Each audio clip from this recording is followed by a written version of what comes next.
All right. Awesome. We're live? There we go. Yeah. We are live. Duh. What do we do today?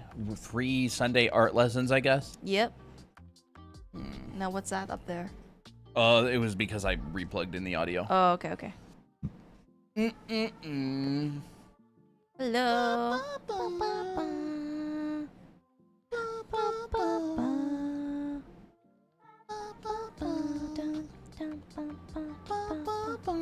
Hey Dahlia. Hey Kage. Hello. Hello. Hi, please support me. I don't even know you.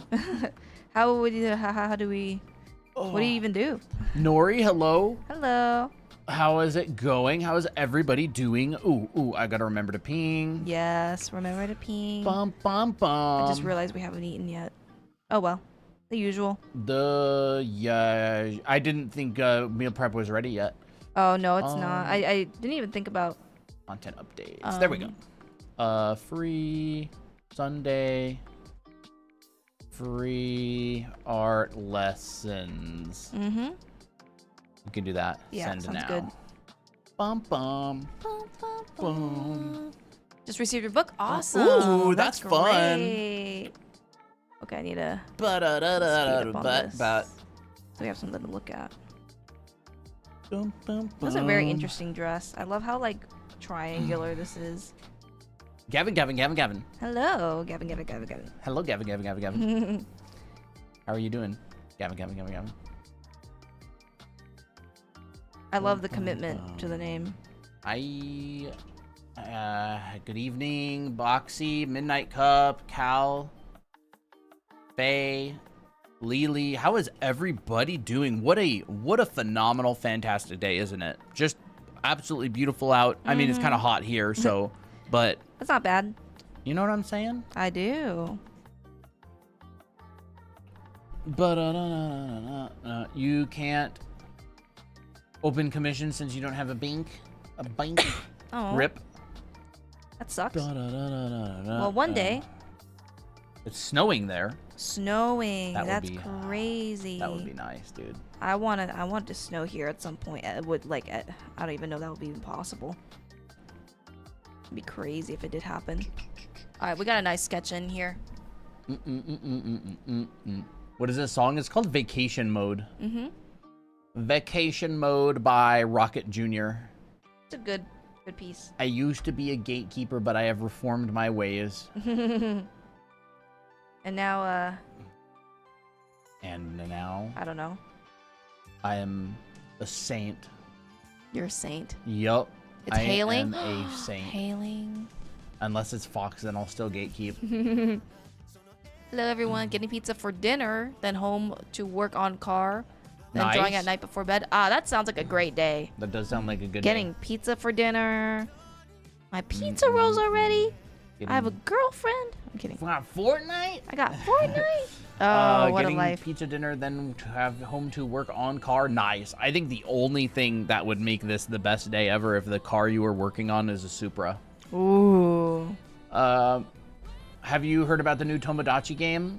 Yes. Indeed. We have already pre-ordered it. Yeah, we pre-ordered it. I'm excited thank you for it. follows. JDJ Thank you.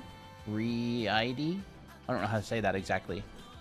Do you guys do rendering tutorials? Yeah. Yeah, we do. Actually, yes. We did some yesterday. Mm-hmm. And we might do some today, because rendering is a fun topic. Yep. Here's some stuff from a couple previous streams. I did some Dappled light tutorials. Skin. I never finished that. Oh. This, adding stuff like this in here. Where is it? Okay. I guess it's not. Oh, there we go. Why? What is with all these layers, dude? That's what Where you is ask me this all the from? time with my layers. There it is. Yeah, I'm if you just have any falling questions, into, feel free to do that. There it goes. Yeah, rendering, lighting, color, all that kind of stuff. I teach how to render clothes in our anime art school and stuff. So yeah, we do teach rendering. You know, I just found a fun little hack to draw these shoes. It's just a box. Wow. You just, I mean, it's not really a hack, but like you No, just I know. combine the two, you just combine the two shoes together into a box like It's this. just a wedge. That's how I simplified the knees in. Oh yeah, that is how you simplify the knees. That's how I simplified the knees in this piece right here. Well, Oh, I that's- guess it's not really a piece. It's a bunch of drawings, but just same shoes. Look, it's a pair of shoes. Yeah, that's true. It is a Same pair of shoes. Look at that. simplification. Primitive forms. All right, maybe I will kind of move on to the bit of the adding in the color. Be kind of cute. Boom, boom. Do you get burnt out from drawing, or is it still enjoyable? I enjoy it. I enjoy it. It depends. Like, I think that the time where people get burnt out the most is when they are just about to improve, but they don't see it yet. A lot of people also burn out because they don't feel like they're making progress, or it's just, it can be like an energy draining thing. That Yeah. tends to happen as well. I think of art as more of a energy giving thing. A brick. Yes, it is a brick. Yes, it literally is a What's brick. she drawing? Study. It looks like. Yep, it's a study. What brush? We have it on the linky on our profile. Yep. Here you go. You can get it for free, or in the Discord server. In our Discord server, you type !brush. I wish that word was shorter. ! That's ridiculous. Like something like that being so long. Yeah. In any of the channels, and you'll get the bot will give you the link to it too. Exact channel I needed just came across my FYP. Oh, awesome. Something just came across my FYP. What is What? that? What is that? Wolf of Wall Street meme where he's just like, John, something just came across my desk. Perhaps the best thing I've seen in the last 6 months. Oh my gosh. What There is we it? go. I don't Lady know. Mystic. Something just came across my FYP. Perhaps the best thing I've seen in the last 6 months. It's called Draw Anime Academy. Why is exclamation so hard to spell anyways? I don't know. I don't know, probably from It's the like Latin. it's like an intense or something. I don't know. Exclaiming. I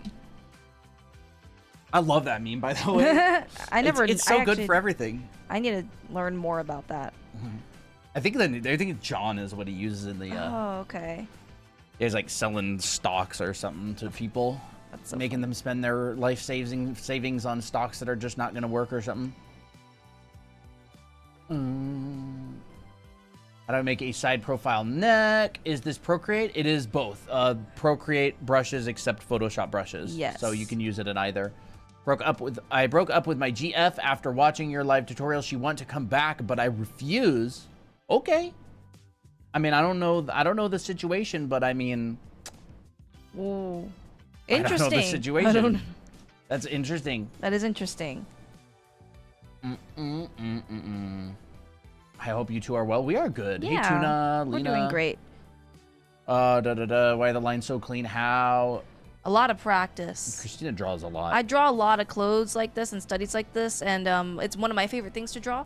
So when you have a favorite thing to draw, you just kind of go effortless, you know. But I've also drawn this a lot of times. How do you learn anatomy, or how do you study poses? It seems to be a struggle for me. That's fun. We can That is we fun, can talk yeah. about that a We little can bit definitely today. talk about that. Any tips for beginners? Yeah, lots of tips. What are you interested in?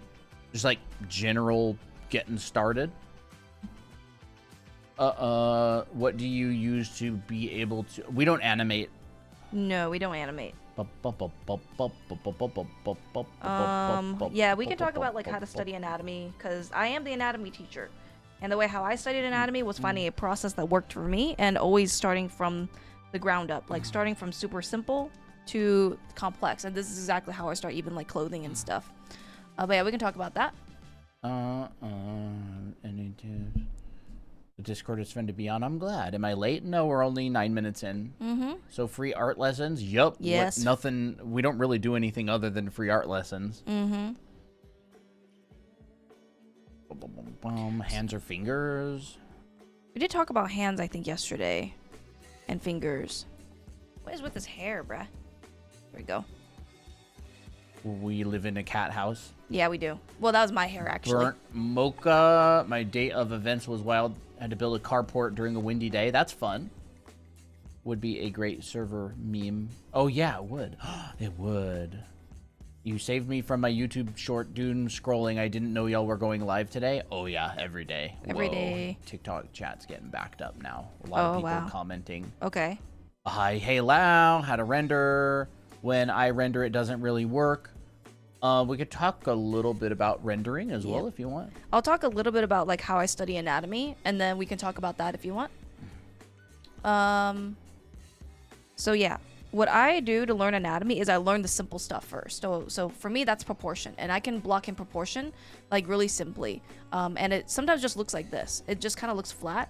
I also like to use like a little advanced stick man for this. So like I use like a little torso that is flat like this, and then I'll add in my legs and my arms. And if the stick man part at this stage looks correct, then I can move on.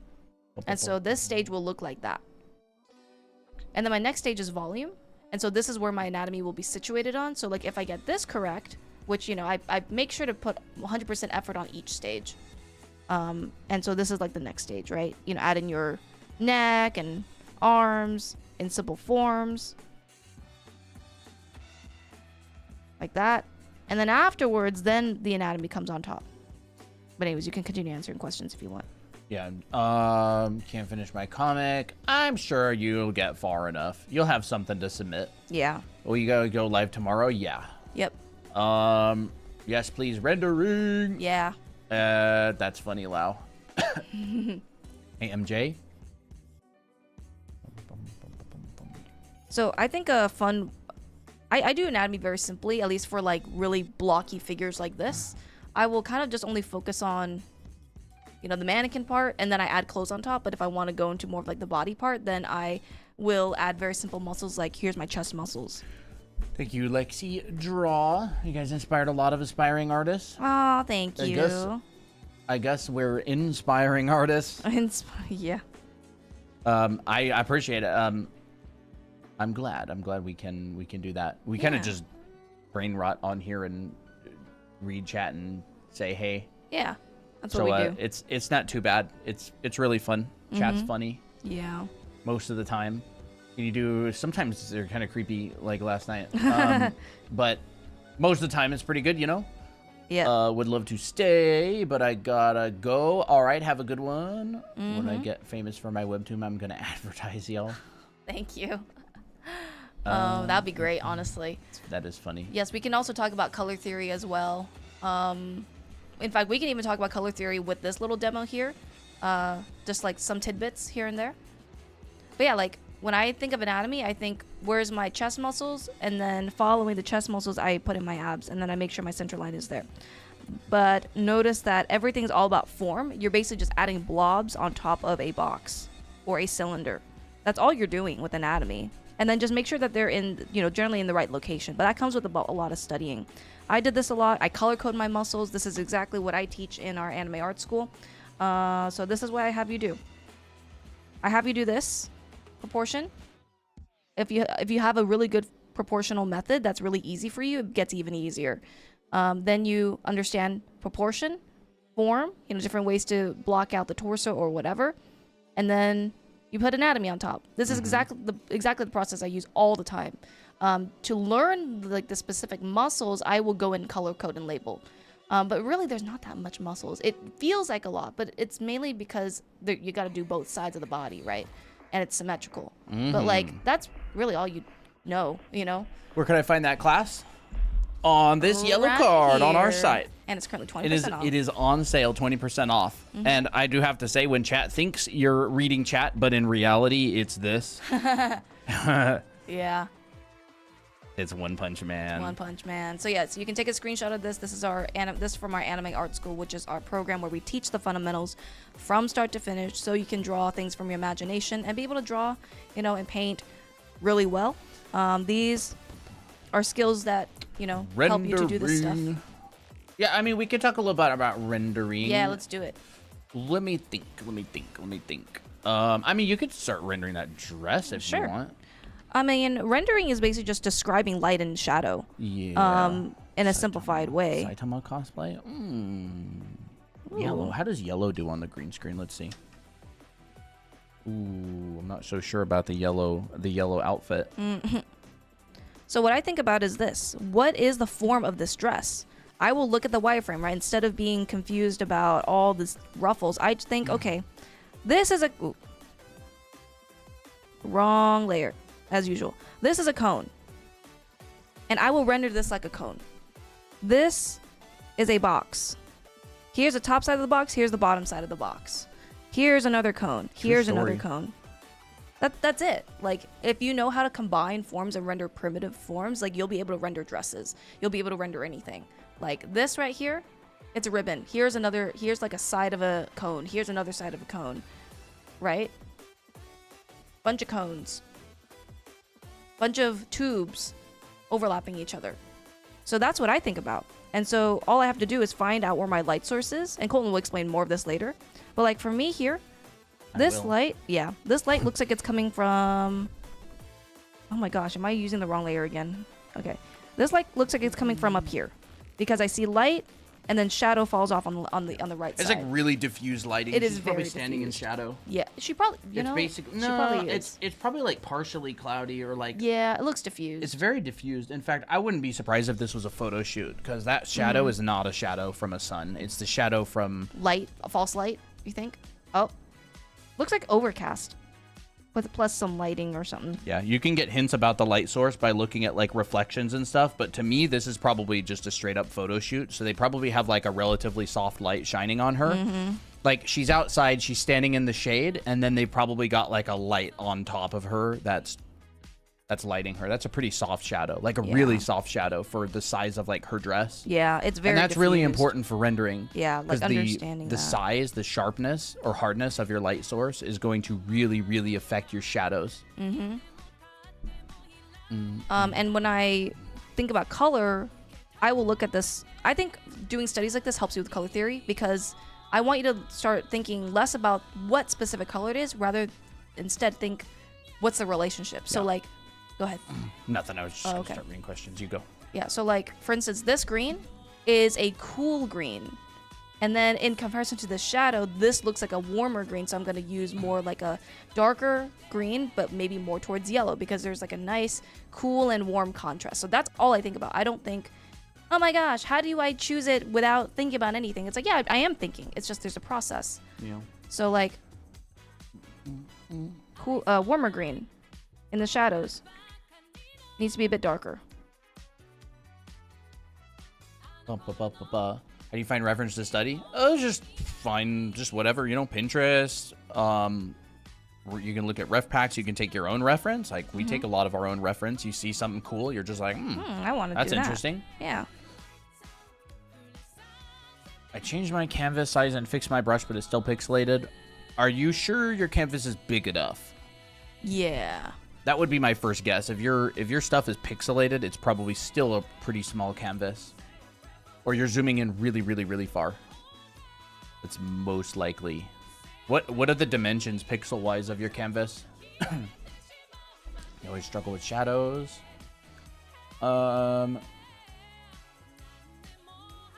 Brilliant. That is what I will work on next to improve. Awesome. If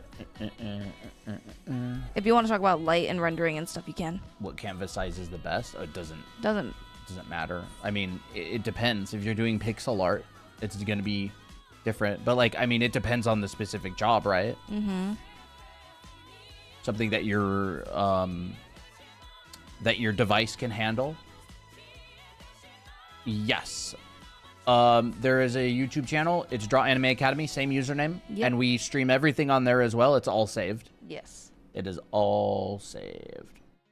My canvas is 3500 by 3508, 300 DPI. And how far are you zooming in? What are you... I don't know. What software are you drawing in? Like, how big is your brush? Are you drawing with like a really, really small brush, or like a decent enough size brush? It's kind of hard to know exactly without seeing anything. Yeah. What is this brush? You can get it for free here. Right here. Or just on the link on our profile. Another thing I do when painting is I try to make big strokes. So like, here's like a big area that I want to paint in, and I don't go and zoom in like this and paint with small. I go with big brush and because it's just easier. You get finished faster because you make bigger decisions. Procreate, I've used the free brush you have. Awesome. I'm not sure. That brush is not very big, by the way. No, even it if you doesn't make get it big. max size, it's like only this big on the entire canvas. Yeah. So if you're working like down here you can draw. It's gonna be very, very, very, very small. So you want to probably make the brush, you know, at least like whatever, maybe that big. Or your canvas. I mean, it just depends. They can't see it on TikTok. Like there we at go. least like this big. Yeah. So the brush is small. It doesn't actually get big. Wow, I didn't realize how much of the side of the iPad is cropped off here. Yeah. But maybe I zoomed in too far. Maybe that's better.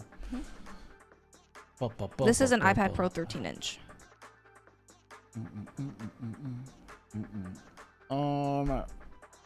My lights and shadows have always been messy and random. How do I fix that? Please don't spam the same question over and over, or I can guarantee you one of the mods will probably mute you. No. How to make hair look smooth with one line without hand off? Like without going like this? Do animators draw out scene by scene for cartoon production to bring it all together? Huh? I don't know. I don't do animation, so I don't have an answer for that. I don't do any animation. I mean, if you want to draw hair like really flowy, just challenge yourself to draw it in one stroke. So like each strand is a stroke. This strand is a stroke. Rather than going like, right, static. You just want to like continue drawing and try to do it in one go. That's what I do. Helps me to get more of like a little bit of randomness in my artwork, and it also makes it look better because you're not trying to control the drawing. You're just kind of letting it do its thing.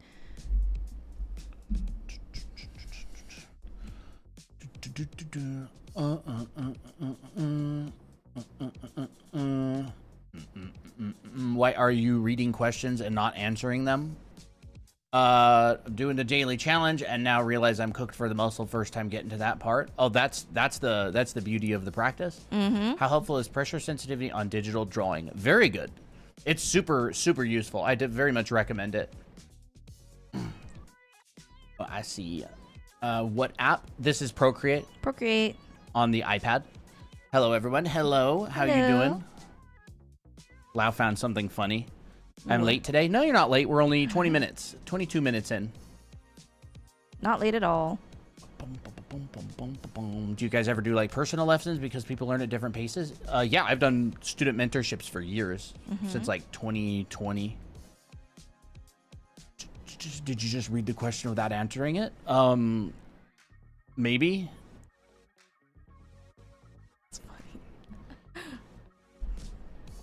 Let's see here. Do you ever draw yourself? No. Like a self-portrait, or are you asking me if I draw? Good evening. I've been putting off drawing anything for 3 days, but I won't miss the live stream. No, like the guy? Oh, yeah. Yeah, Coleman will draw. A lot of last stream was my stuff. Yeah. Like, I drew a background behind Abby and Miko. I did this with the mouse. I did a little environment demo. This was a piece that we worked on together the last couple weeks. But Christina's drawing today. I'm just reading chat right now. I'm not using a multiply layer. And you can find this brush for free on our website right here. Can I ask what brush do you use? Yes, they're right there. It's also in the Discord server. Yep. Bum, bum, bum, bum, bum. Yeah, if both Christina and I were drawing at the same time, chat would be entirely ignored. Which does happen sometimes because we just kind of feel like drawing. Yeah. Was there a question that I needed to answer? Drawing with a mouse can be very relaxing. I love drawing with a mouse. It's fun, actually. I don't know what question. Okay. I don't know. I was just wondering because you're reading chat. And use a multiply. Are you guys use a multiply layer? No. No. Christina's just free picking colors. Yep. Which is a great color theory exercise. Do you recommend XP Pen? I was looking to get a magic drawing pad, but I don't know if it's worth it. I have not tried XP Pen personally, but yeah, I don't know. I actually like Huion. They sent us a tablet a while back. I'm actually going to be emailing them back and ask them if they want to sponsor our channel, and maybe we can have like a special linky for chat. That'd be so cool. Yeah. They reached out a while back and sent us a Canvas 16 Gen 3 And it works great. I really liked it. Both of us liked it a lot. I really enjoyed it. It was like, ooh, it felt so nice and smooth. And I'm going to probably reach back out to him sometime and say, hey, will you sponsor us? Here's our analytics. Yeah. We get, I don't know, 250,000 live views a month. There we go. Ooh, please. Please. But I haven't tried an XP pen personally, so I can't recommend or not recommend it.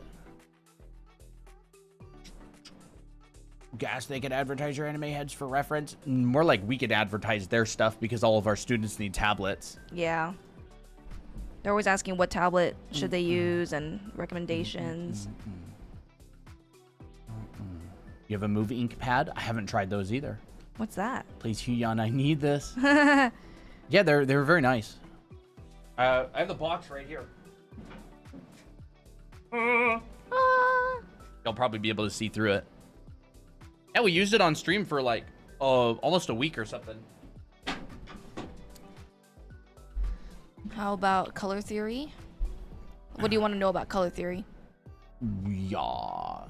It's been a long time since I used multiplier overlay. After I started picking the color manually, it felt so much more intuitive and fluid, and there's no going back. I absolutely agree with that. Yeah, and then when you use multiply, you can just like... You know what to do. Yeah, you know what to do so much better. I'll use multiply with like client work and professional stuff, but I like manually picking. Like, I like the act of creating, so I don't honestly use a lot of like shortcut tools, unless of course, you know, time is money. Yeah. Like the beginning, how to do rendering from the beginning. That's physics. Does your brush work in CSP? Yes, it does. I don't know what Chibitalia is. No idea what that is. I have no idea what that is. I just found this on, I don't know, Pinterest, and I was like, oh, I like that image, so I'm gonna study it. It's funny that so many people are mistaking it for Chibitalia. I have no idea what that is. I don't know what it is. This is the image. It's just some Pinterest image that she's using to study. Yeah.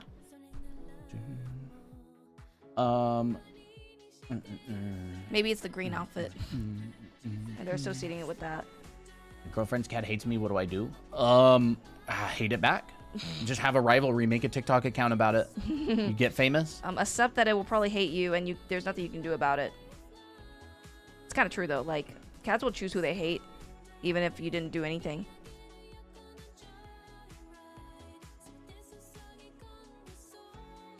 Rendering from the beginning. I mean, rendering your primitive forms is one thing, but also understanding how light works. I think Colton has a thing on that. I'll just show you an example. Looks like this. Rendering primitive. She's too cute. Oh, sorry, what? Primitive forms rendering from the beginning. So what are you talking about? They were asking about how to render from the beginning. Oh, yeah, I teach that in my class. Like all the way from the beginning. Yep, like this. You know, like this. This is a demo in my class I did with a basic round brush. Teach you how to render a whole bunch of objects together with a point light. And we go into blocks with colored light sources, calculating cast shadows, materials, rendering materials, different textures, stuff like that. Barbed wire, wood. I do backgrounds and color theory and everything. Still lifes, teach you how to do that. More still lifes. Environment backgrounds and everything. This is all my work. This is the work that I recorded for the anime art school. You know, that one's hard to see on the iPad, but yeah. Do you want to do a rendering, like a tiny rendering demo how that works? If you want to do that. I mean, yeah, we can do a little thing if you want. A tiny thing. Like rendering what? Oh, I drew that on. Maybe like primitive forms for now. Hold up, let me cut off. Whoa. What? Nothing. Just wizard hands. Yeah. Rendering what? Well, like rendering primitive forms. Like how does light work? And then yeah. Or I'll let you draw for a while. I'll think of what to do. Sure. Colton propeller and that propeller hat, or Colton and that propeller hat or something. Oh. Yeah, okay, I still don't understand. Sorry. I draw with my thumbs. Hey, thumbs are good. Just make sure you take a break every now and then to prevent sore thumbs. It's an extension of my consciousness, the propeller hat. This is an antenna. When it spins, it means someone's being naughty in the chat, and they need to get muted. Oh. It's like a little secret signal. Okay, it doesn't spinning. Render your propeller hat. I'm struggling to draw from life. How do I level up my observation hockey? That's a good question. That is as a good well. question. Finding shapes, like negative shapes and positive shapes. And Colton did a study of that thing. Yeah, I did. If you can find it. I have no idea where it is, dude. I'm all over the place, honestly. Not in here. Oh, okay. It's probably in another file.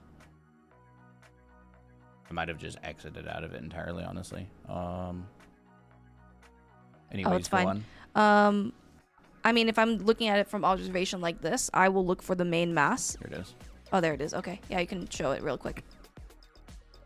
Yeah, this is a study of the air purifier next to us that I did the other day on stream. And like, if you like look at positive and negative space relationships, right? So like, if I'm coming over here with, let's just get rid of this. It's dumb. Let's make this smaller. I'll just draw it really small, right? So if I come over here, I can make like a frame, right? And I'll just go, this purifier is a rectangle and whatever, comes up a little bit more than halfway. And it's like maybe here. So I'll just draw in like a rectangle here. Does it come halfway? Yeah. Comes a tiny bit more than halfway. So I'll just come over a tiny bit more than halfway and do that. This comes up and comes to the top. This comes over, it comes down a little bit like that. There's a, we got like this right here. We got a line. We got another line. Like this is how I will block out things really simply.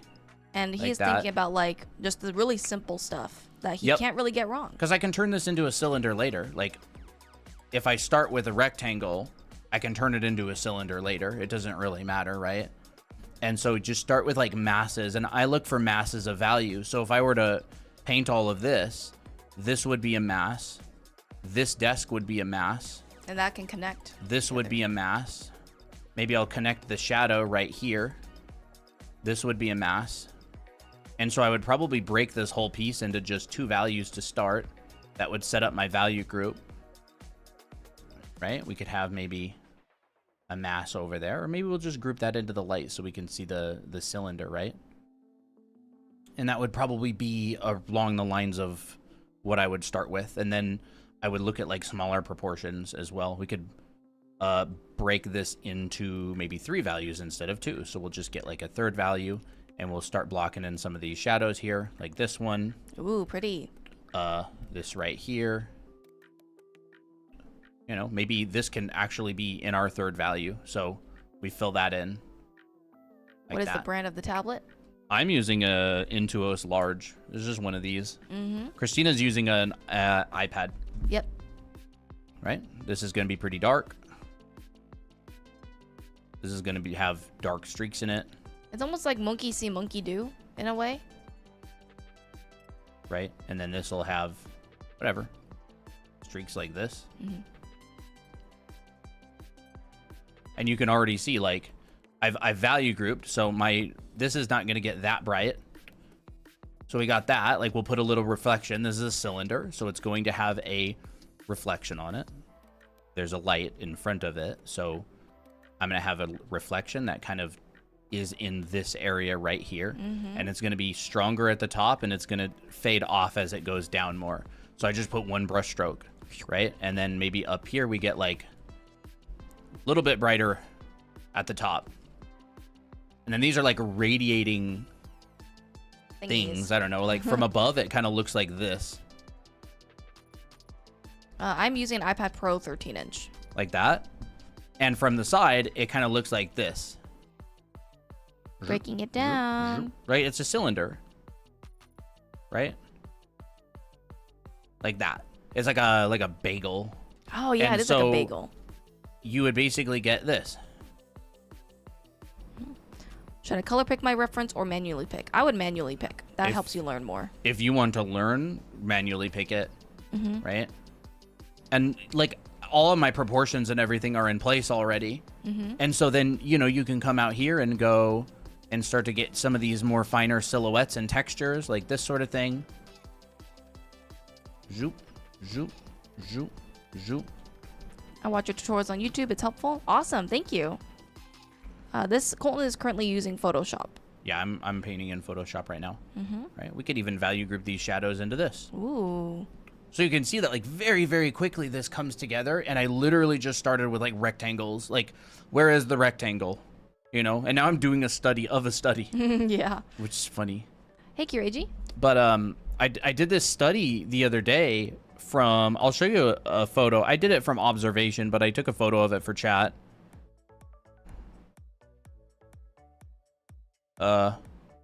Is this? This is kind of what the wall looked like. Minus the person. Yeah, minus the person that got put there after. Yeah. And then this was the study. It was just like, I don't know, a 15-minute study that I did while Christina was drawing something. What is that grass on the bottom? Grass? Oh, this? This is like another little demo that I did the other day. I don't know. Is it the same principle? Yep. And Same I did principle. like dappled lighting on it. Same principle of what? Is it like done with the same principle in mind? I mean, this grass is really simple. It's just a box. Like, I just have a 1, 2, 3 read on the box, and I put a little bit of texture on it. Like, if I were to paint this grass, right? Let me just quickly go. Here we go. All right. And then I just say, okay, let's take a green. Oh. And then I'll just turn it into a box. Let's make it a thin box this time, right? So there's my box. In my mind, this is happening. Putting in that wireframe. This is my box in my mind, but I don't need to draw the sides. I'll just start going, you know, maybe we'll make this shadow side cooler. And we'll make the lit side bright and warm. So I'm going into like a warm green, much brighter. And then we'll make the top side maybe like halfway. Right? There's the sides of my box, right? I can clean this up again. Ooh, that could be a hedge. Yeah, like a hedge. Right? And then we'll have texture in the core. Because that's where texture tends to show up a bit. Like here, we'll probably, this is being hit at an angle, so we'll have a lot of texture on the top. Ooh. That's interesting. I never even would have thought about that. Yeah, when light is hitting something at an angle, that's when you'll get texture. So if I have light that's like directly coming down, right? Like let's say, like look at this, right? We have a bunch of spikes. Spike, spike, spike, spike, spike. If the light is coming straight down, these spikes aren't casting any shadows. But look at this. If the light is coming like this, look at this. Every one of these spikes is going to be casting a shadow onto the other spike. So you're going to get lit side, dark side. You know, lit side, dark. Lit, dark. But if you're lighting it from above, you're not getting shadows. Right? Lit side, lit side, lit side, lit side, lit side, lit side. So it's the shadows that create the texture. So when you have a sphere, if this sphere had like bumps on it, they would all show up in the core shadow. And then you'd get all these. Ooh, right? pimples. Look, there's bump thingums in the in the shadow, right? Yeah. So bumps, and it's the same principle. Like you got a lit side and a shadowed side, and then we got lit sides. Ooh. It's like Right? warts. And then you'll get some out here poking out. And so your textures show up in your cores, and texture also shows up in highlights because that's kind of where it like highlights off of. And then texture will, if they're big enough, it'll also show up in your silhouette. Like this. I don't know what this is, dude. Nasty. That could be a golf ball later. I don't know. Right? And so you'll get like a little bit of texture here, but not a lot. And so you see it's like a textured sphere now. It's this principle. Oh, it could be a If the meatball, light that's comes bad. at an angle, right? Light is not coming at an angle. Light is coming at an angle because this form of the sphere is turning away from us. And this is where it's an angle. This is hit by light. This is an angle. And then this is not hit by light. So your texture shows up strongest where it's getting hit by the angle. Could feel it. Yeah. And so you get a lot of texture Up in the bush. in those sides, you know? Is And that then we sphere can from add today? a little bit of bounce No. light. No, that spear's from like the other day. Right? And then we got, I don't know, shadow down here.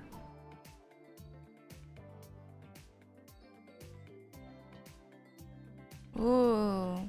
There's like a hedge or something, right? That's and then fun. Maybe we got like another hedge coming out from behind and turning around here. And you're just rendering a box, really. I'm just drawing a box, yeah. Yeah. Oh, that's so pretty. Oh my god. Whatever. Maybe we got like another one coming out in the distance. Whoa. And you can see the side of it right here. By the way, Colton teaches this kind of stuff in his class in anime art school. Yeah. See, I'm just drawing boxes. Wow. I'm just like wrapping them around. That would be a Draw great another one. exercise, actually. Like drawing boxes, but turning them into something. Right, we got that. Holy cats, I'm learning. Yeah. Right, like Awesome. now you got like rotated hedges or something. I don't know. That's so cool. And you could draw a fountain around it. Yeah. But like you notice could have how a he's fountain. combining different fundamentals. He's combining perspective, he's combining lighting and color theory. And a lot of these things just work together to create an artwork. Oh, that's so pretty. Yeah, let me be able to make this one like smaller. And then this is a bowl. What's going to happen with the bowl? We're going to get a lit side. We're going to get a shadowed side. We're going to go... what is a bowl? A bowl is the bottom half of a sphere, right? So we're going to get a rendering of a sphere. And then the inside is concave. So we're going to get a shadow here. And the outside is convex, like upside down. And then this, you know, maybe we'll get a little bit of that, a little bit of this. Something like that. This will probably be kind of soft because it's a sphere. And this will be like that. We'll get a cast shadow from this coming down. This will be a cylinder. It'll be hard. It'll be hard here on the cast shadow, soft in the core. But like notice that when he's talking about his thought process, he's literally thinking, what's the next step? What's the next step? And then this, it's like standing on something or whatever, you know, it's like, and it's very like quickly blocked in. Like obviously it's a disgusting mess right now, but it's got the components of what would make something look good if we kept working on it for a while. And so it's like, I'm literally just rendering simple forms over and over and over and over. Like a bowl, a box, you know, it's a cylinder, it's a whatever. You know, if I wanted to put a cylinder here, it would be like, Well, like a little pedestal statue. I don't know, maybe, That'd right? be cute. What's garbage my can. cylinder? Here's a cylinder. I don't want to wreck this place with a garbage can. Right, here's a cylinder. It's going to have a lit side. It's going to have a shadowed side. Zoop, lit side, shadowed side. This is going to be soft, right? I don't even know what to do exactly. Let's just do this. How about this? We'll make a sphere on top of a cylinder like this. All right? And we'll just do the same thing that we did with the fountain. Local value. I am shading a sphere. I am shading a cylinder. There's rendering, by the way. Rendering, yes. Core, soft. Core, soft. Let's make sure this is actually in perspective. Boom. There's a thing. And now we need a drop shadow, right? We already established the drop shadow direction with this, so let's just go maybe like that.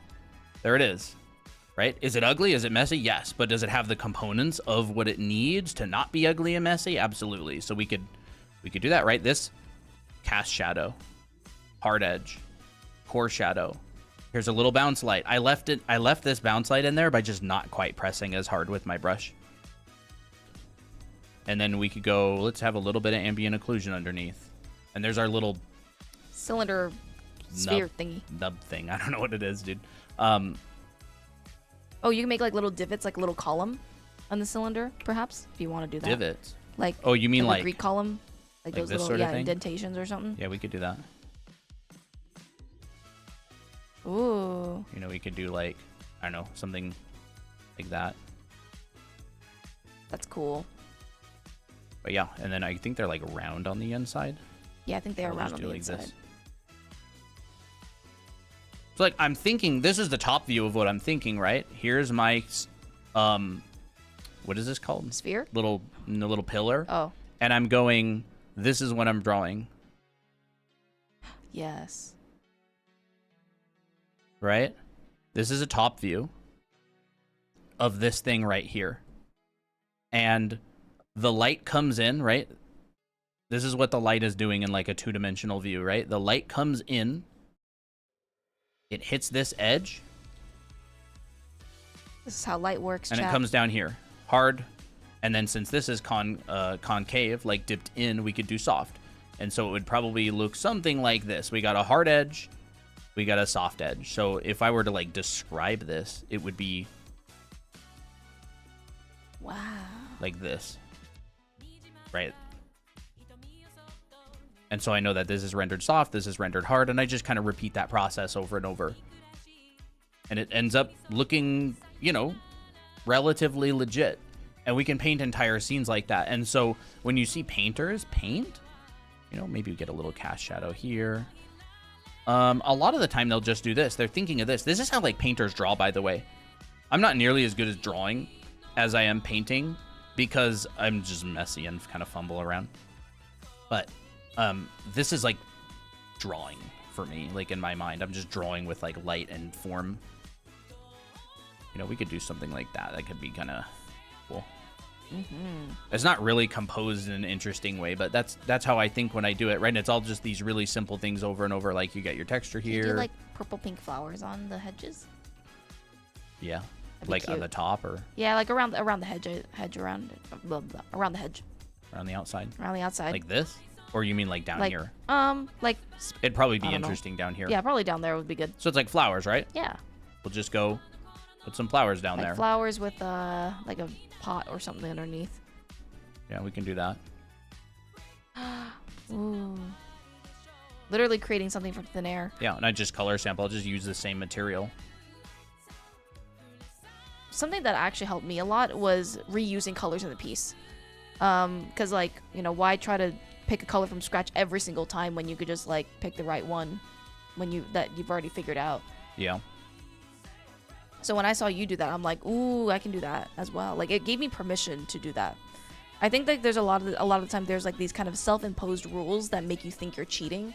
Like, oh, do I have to pick every color manually? I mean, an oil painter will just pick up a paint that's already on their canvas or on their Yeah. palette, dude. Like Yeah. you should have seen the oil painting class we took. When our teacher was doing paintovers of student work, he would just take the student's color palette and he'd just be like, there's all these like swatches of color on the student's color palette, right? And they're like blobbed all over the place, right? There's like a red one, there could be like a yellow ochre, there could Burnt be sienna. like a burnt sienna or something, pretty warm, right? There could be a phthalo green or like a viridian green or something, you know, and it's like blue. And then there's all these like mixtures of these colors together everywhere. And like you have the same thing digitally. It's called this shadow or it's called this light. You know, it's very similar to traditional painting where you're just like, oh, I kind of like that green.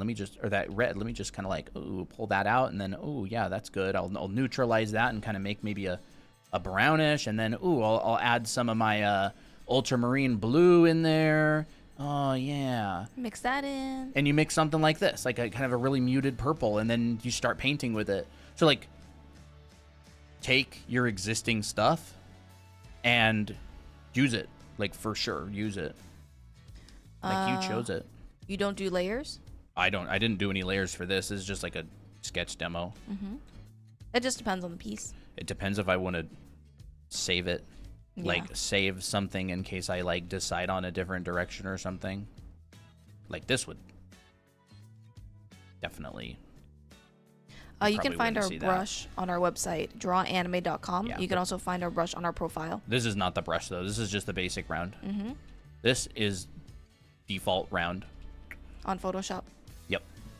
You know, and we could go back here and we could go, oh, let's add layers in the background. So it's like, Like a labyrinth. yeah. And so here's a layer of bushes in the background. There's one. Make it smaller. It's closer to the horizon line. There's some down there. Right? Maybe we got the big bush in the background like this. Wow. This is further in the distance. Maybe we'll give it a little atmospheric perspective. Make it a little bit more blue.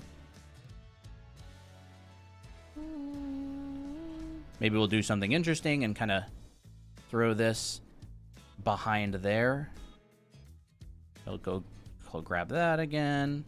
Ooh, Oh, like a that's such labyrinth or something. that's And a then pretty let's labyrinth. just say we'll just put like a building back there or something in the background. There's our objective is to get there, and we have to get through this maze, right? So top of the box, front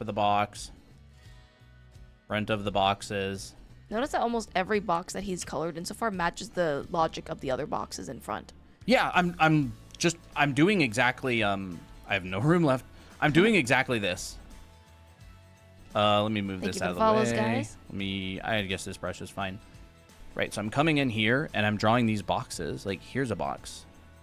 People hate drawing boxes, dude. You want to know something? This is literally just a bunch of boxes. It's just I'm coloring the sides. Like, that's it. And it's in its cylinders and stuff. People are like, oh my gosh, do I have to really draw boxes? Do they really help? Like, yeah, they do. Like, this is literally what I'm doing. Here's a box. And you're just overlapping boxes, and then you have an you have like an environment. Overlapping boxes, yeah. You know, here's a box. Here's a box. These are all buildings now. Like, it's the same thing. Like, so many of these procedures are going to be very similar, right? There's a bunch of overlapped boxes.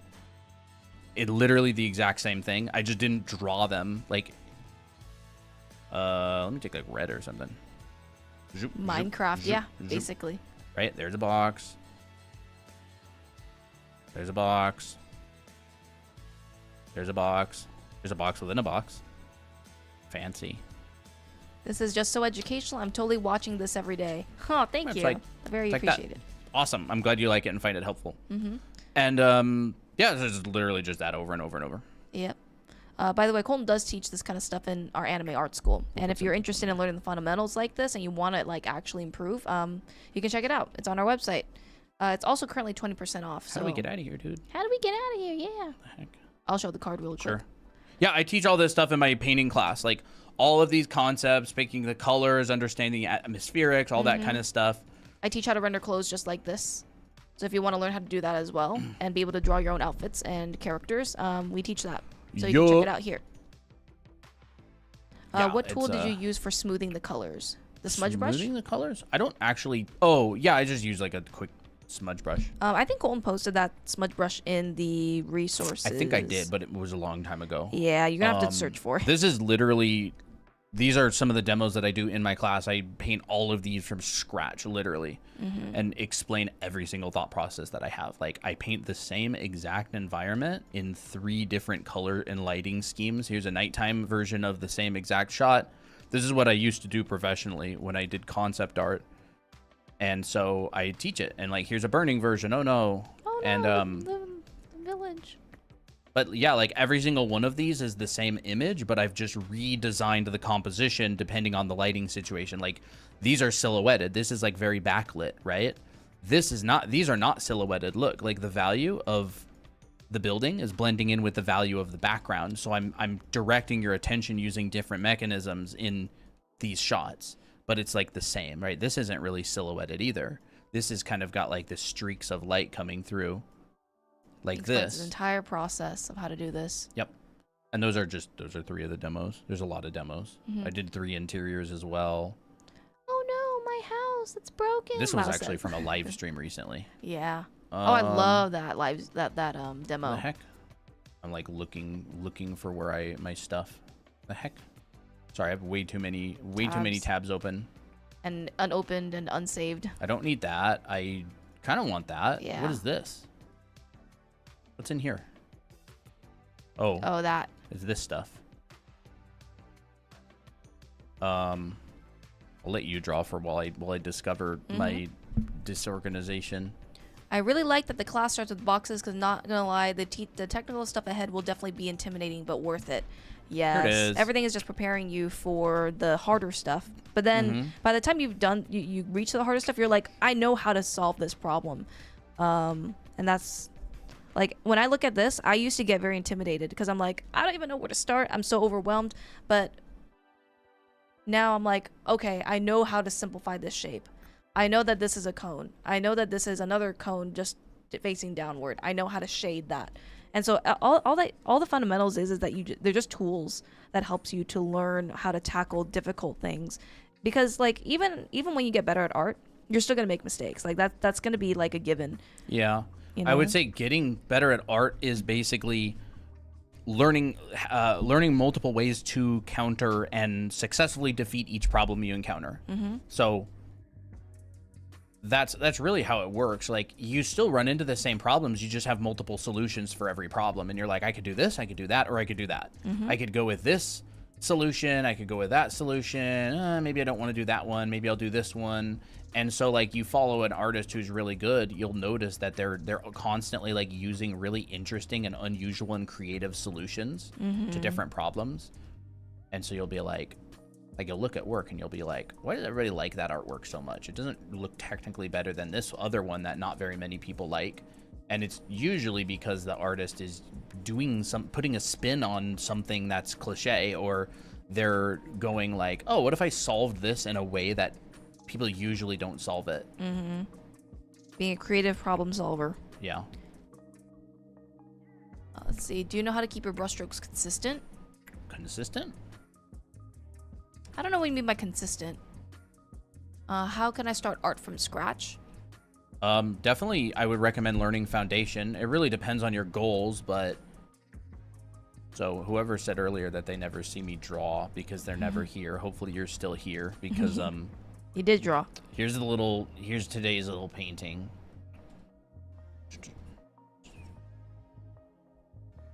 Where are we? And we could come in here and be like, maybe the only red in the scene is these people. There's our little painting.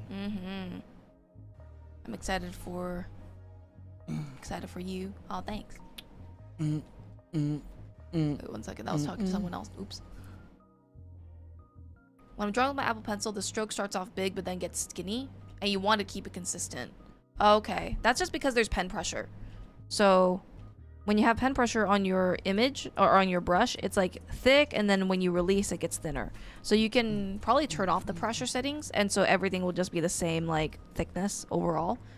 That could be one solution. Why did the thing go off? I don't know. I don't know why it went off. You draw soft serve ice cream in a structural way. Ooh, soft serve ice cream. Is that like the? Yeah. It's not in scoops, right? It's in like a. It's like Dookie. Like, yeah. I mean, like, I hate to say it, but it's like the Dookie emoji. It is Dookie. Yeah. It's just a cylinder that wraps around. Yeah. I mean, I'd do it like this, but thinking, okay, it's kind of at a tilted angle, and then there's like, it's like a cylinder with an edge on it that's like this, and it's like rotating upwards, like that. And so there's generally gonna be like a middle section like this. So the wireframe would probably look like that. I'm kind of going based off of memory here, but it looks like a soft serve ice cream for the most part. Kind of like discs. Yeah, they're like discs. And then here's your ice cream cone. Do we go live every day? No, but the last couple weeks we have. Yeah. We will usually stream like 3 to 5 times a week. Oh, my printer ran out of filament. I have to go change it. Bro, I could go for some soft serve ice cream. Soft serve ice cream on a cruise is heckin' good. Bruh, it's so good. Can you guys give me what I can do if I want to say like 3 hues for an art piece, but the stuff that I want to put in that art piece have different colors that are not in the hue range I chose? I'm not exactly sure how to picture that. I don't know how to answer that question, I'll be honest with you, because it's like, I don't know what hues you're choosing. I would say give yourself some rules. Like, give yourself some rules that you can always change later. Like, in the end, when you're working with color, it's not about like what colors to choose. It's more like, what's the relationship of the color? We talk about this all the time, but like, you know, for me, I limit my colors. So let me think. And I may not be answering the question the best way, but for instance, my rule is for this piece, I decided to use pink for the lights, blue for the shadows. And then for a little curveball, I decided to make it pop with this really bright, vibrant yellow because the valley structure is really contrasty. So like my pink and my blue is lower in contrast, but it's very vibrant. And then my yellow, which is like a curveball color, kind of makes the pink and the blue pop out more because it's such a different hue than everything else. Like these two colors blended together, they create cooler colors. And then the yellow is just a different hue range. That's what I think about when it comes to color. And then I do the same thing with this. Red background and red lights, and then blue shadows. If we choose blue, green, yellow, but we have the character wearing an orange dress,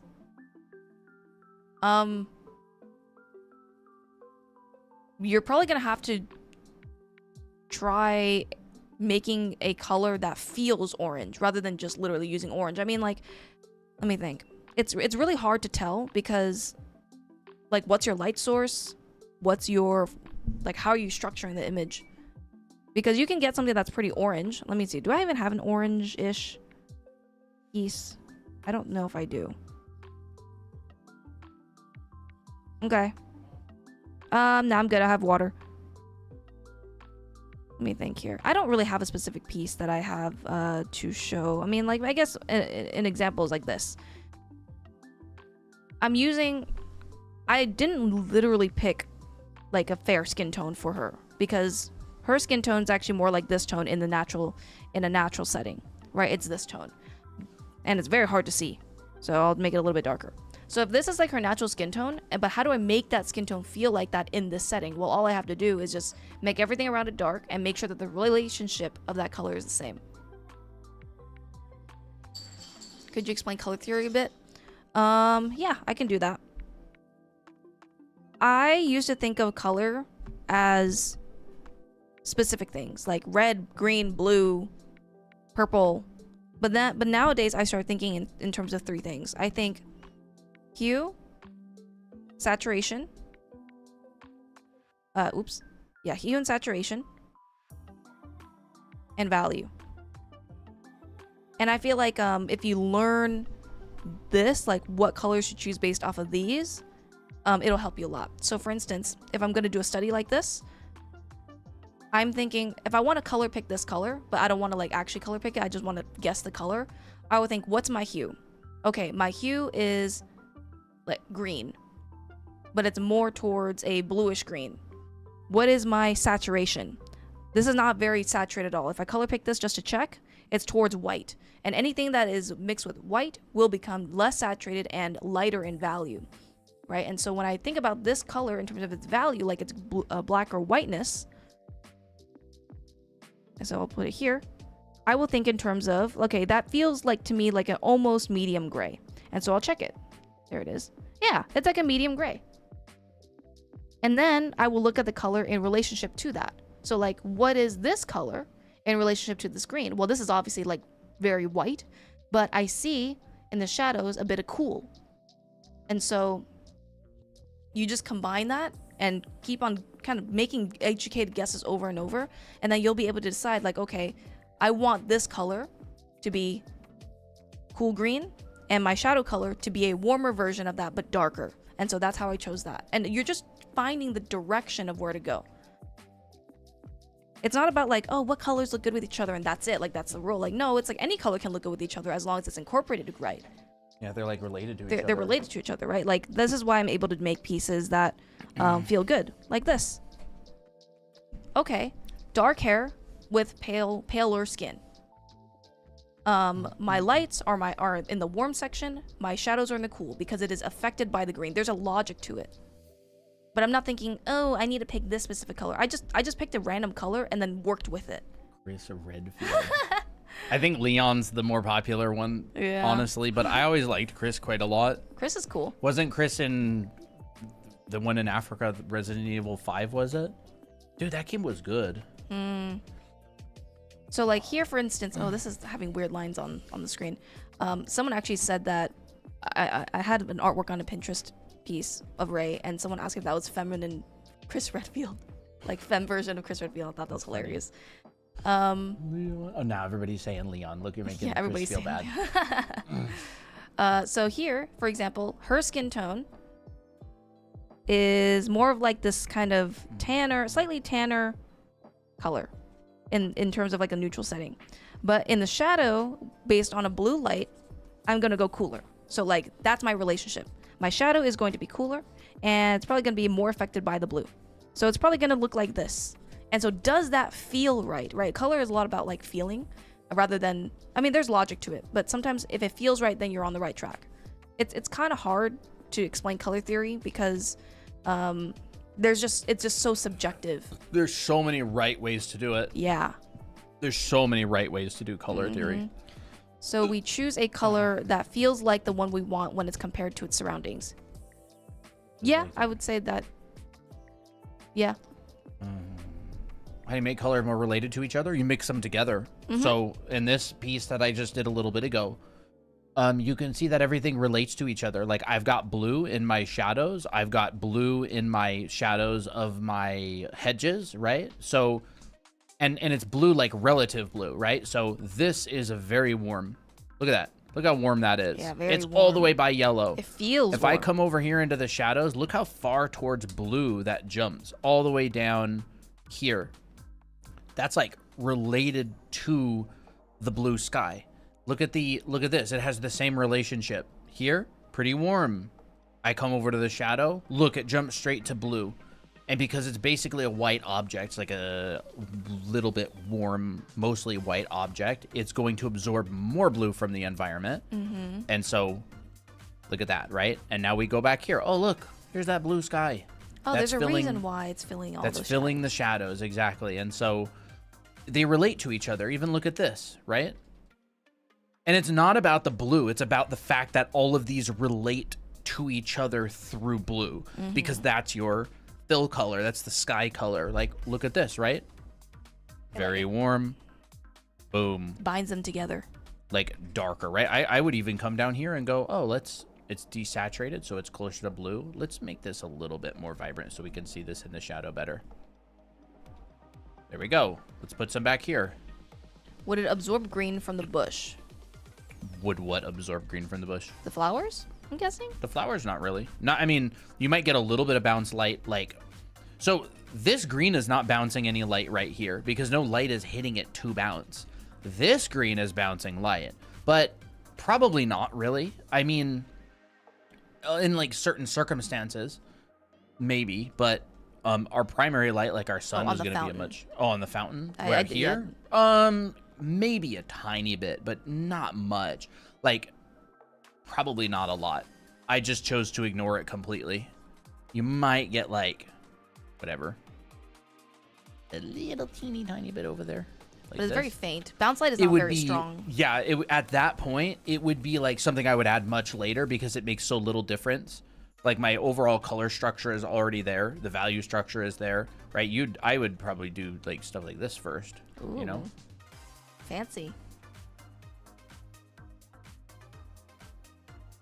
You know, this sort of thing and this sort of thing. I would much rather clean up these hard edges here, right? Come in here and go.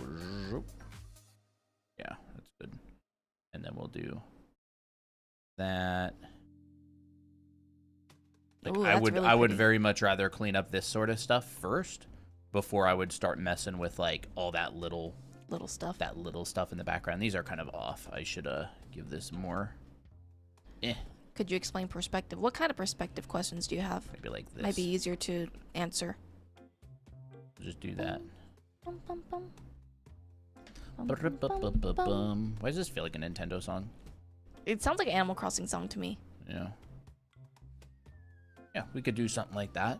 And then, of course, we'd probably have really, really warm parts as well. Like back here, we'd probably get something like that. You'd probably get this. That's how you shade a bowl. Dude, bowls are actually pretty simple to shade. You got the inside part and the outside part. So bowls actually kind of look like this when they're shaded. Let me do it from like a higher angle. You go this, and you go, wait, hold up. Is the opposite, or? And you go like this. Whoa. This. They kind of work like that a little bit. That's and then this interesting. is like kind of soft, and then it'll drop a shadow out like this. Look at that. You end up getting like a bowl, and then, you know, we could just go with a spoon or chopsticks or something in it, like that. How do I draw a room from across the room? That's interesting. Depends on where you're looking. A room from across the room. You're gonna probably look at the corner of it. This would break down into like, you just look at the inside of a box. It'd probably either look like this. You know, here's our frame. Here's our door. Here's our person. Or you could look at like the corner of the room, so it would end up maybe looking something like this. Oops. See, this is why I run out of space. I tried to draw a cafe from my seated position and felt I got it wrong. Oh, so that's kind of the view that you're thinking Here's of? the corner of the room. Like you're looking at different parts of the box, right? You're looking at the corner of the box like this. There's the door. You're looking at the back of the box, the edge of the box, or the corner of the box. I said it wrong the first time. So back of the box, edge of the box, and then we can go corner of the box, right? Or maybe we're not so close to it. Maybe it's like the corner of the box and it looks more like that, right? And there's a, I don't know, spider. Spider. So like, think about where in the inside of the box are you looking at? Are you looking up there? Are you looking over there? Are you looking down there? And it's like, how much of the box are you seeing, right? It's like, is there a door there? Like, do you see that much? So yeah, like drawing the inside of a room, try to find a corner of a wall and you go, that's one of my verticals. Yep. And if you want to extend the room, like there's another section of the room that opens up more, you just follow the perspective grid. You mean like there's another extension. If it goes back like that? Yeah. Yeah. And you can do like hallways and all kinds of stuff like that. Think about it as the inside of the box. What? They said the first one you drew. The first one here? So it looks like that? Yep. This is just the inside of a box. Right? We can go... We can fix our perspective if we want. Here's our horizon line. And there's the inside of our box. And then everything would line up with that. We got a door. There's our door. So, yeah, I would think about it like that. If water would come out, would the blue reflect, obviously, in the fountain material? Huh? Like, if water comes out from the fountain, like, would it reflect the blue? Would it reflect the blue of the sky? Yeah, probably. I don't know. If there's, like, water in here? That'd be cute. Maybe like that? That's cute. Like, I don't know. I'd probably do something like that. See, someone asked could you give tips for drawing anime characters? Yeah. Because, like, water doesn't really have color to it that much, so, you know, you might get, like, a little, I don't know, shadow or something of this water. There's like a little bit of water. What kind of tips about anime characters do you want to learn? Because I mean, there's just a bunch of there's just a bunch of tips. I would think of like anime characters more as like symbols. Like they're just a reflection of real life, right? So here's like an anime head. Any. I would say your first tip is to understand the reality, like understand that anime heads or anime characters are in real life. So they're not stickers, they're actual things like this. And then when you draw like eyes, for example, they come from real life. Not to say like you should only do realistic stuff before you do anime. Just understand where the roots are from. So like when I'm drawing a head, and I'm drawing on the wrong layer. Here we go. When I'm drawing like a head, for example, I'm thinking, oh, this sphere is a physical thing. Where is it turning? Okay, I'm gonna move my center line over on this side, so I have a 3/4 view. So like here's my center line right here.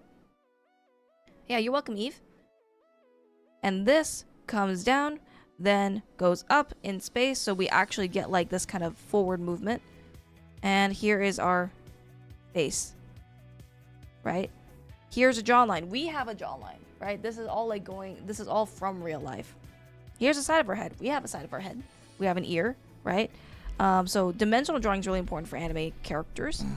You want to stylize it, just figure out really what shapes you want to describe. Like if I want to create someone who's mean, eye shape is a really good way to show the mean character. So like for me here, I'm always thinking, here's my sphere, and if I want to wrap my eyelid around, I wrap it around with the shape. So like here's my eyelid, It's like Marco Polo. One side, if there's something on one side, there's something on the same things on the other side. Oh, that's a good idea. And anime is also just a simplification of real life. It's a derivative. Eve, thank you. You guys are so cool. Thank you, wife, for these tips. How is everybody doing anyway? Yeah. There was a spider actually. Really? I'm having issue with my brush. Whenever I make the size larger, it begins to lag. That happened. That's common. Yeah, that's it's very common. Usually like a RAM issue. Yeah. Like your computer's trying its hardest. Yeah, it could be a complicated brush. It could be like a dual brush. There's various reasons that could be happening. And like even hair simplification. So like when I add in hair, I'm thinking in terms of groups. Here's my bangs. One group, second group, and anime is also designed. There's a lot of tips. Is there a scale of colors that absorbs more colors? Somehow we missed that question. Oh, I didn't read that question. Oops. That's a really good question. I think there actually probably is. It has to do with what colors things bounce back, right? Like white, it reflects all the colors. Like black, it absorbs all the colors. And then there's different colors that are like different combinations of it. It has to do with like additive color mixing. I'm sure there is a scale, and it probably would be very helpful. I saw some videos, like paint video a while back. It was really cool. I'll see if I can dig it up. But they had a bunch of different colored lights, and they flipped different color. They had all these swatches, and then they flipped all these different colored lights on, and they like reacted differently to the different lights. Oh yeah. Bum, bum, bum, bum, bum, bum, bum. Good working on the challenge. Nice. Awesome. Yeah, we do have a Discord server, by the way. Yes, we do. Weekly or daily challenges for like figure drawing and different stuff. And then actually this at midnight tonight, it switches to the new week. So we're going to have a new subject matter this coming week. And that's going to be really fun. That's going to be really fun. Clothing. You'll hear it here first. It's going to be clothing. Yeah. And fabric and stuff. But yeah. Have you guys use grid lines? How does it work? Grid lines are really just a visual show of your perspective in space.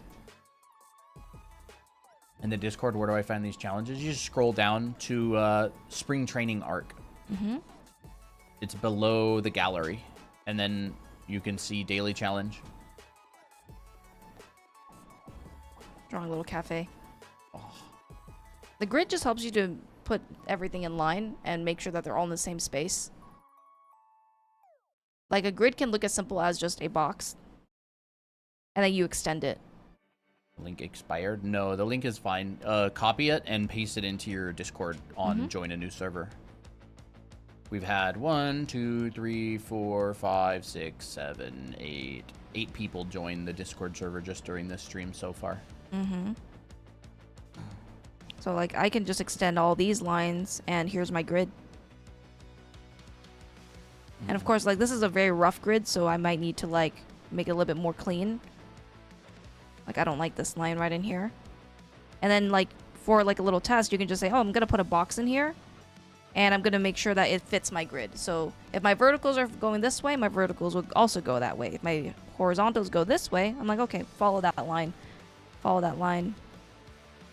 And you got a box within a box, which could be like a little environment. You know, tables. It's just the top of a box, like this. Do you check the gallery often? I check it here and there. Like maybe there's like sets of lights. Biceps. Biceps? Multiple people asking about biceps. Sure. Biceps. Let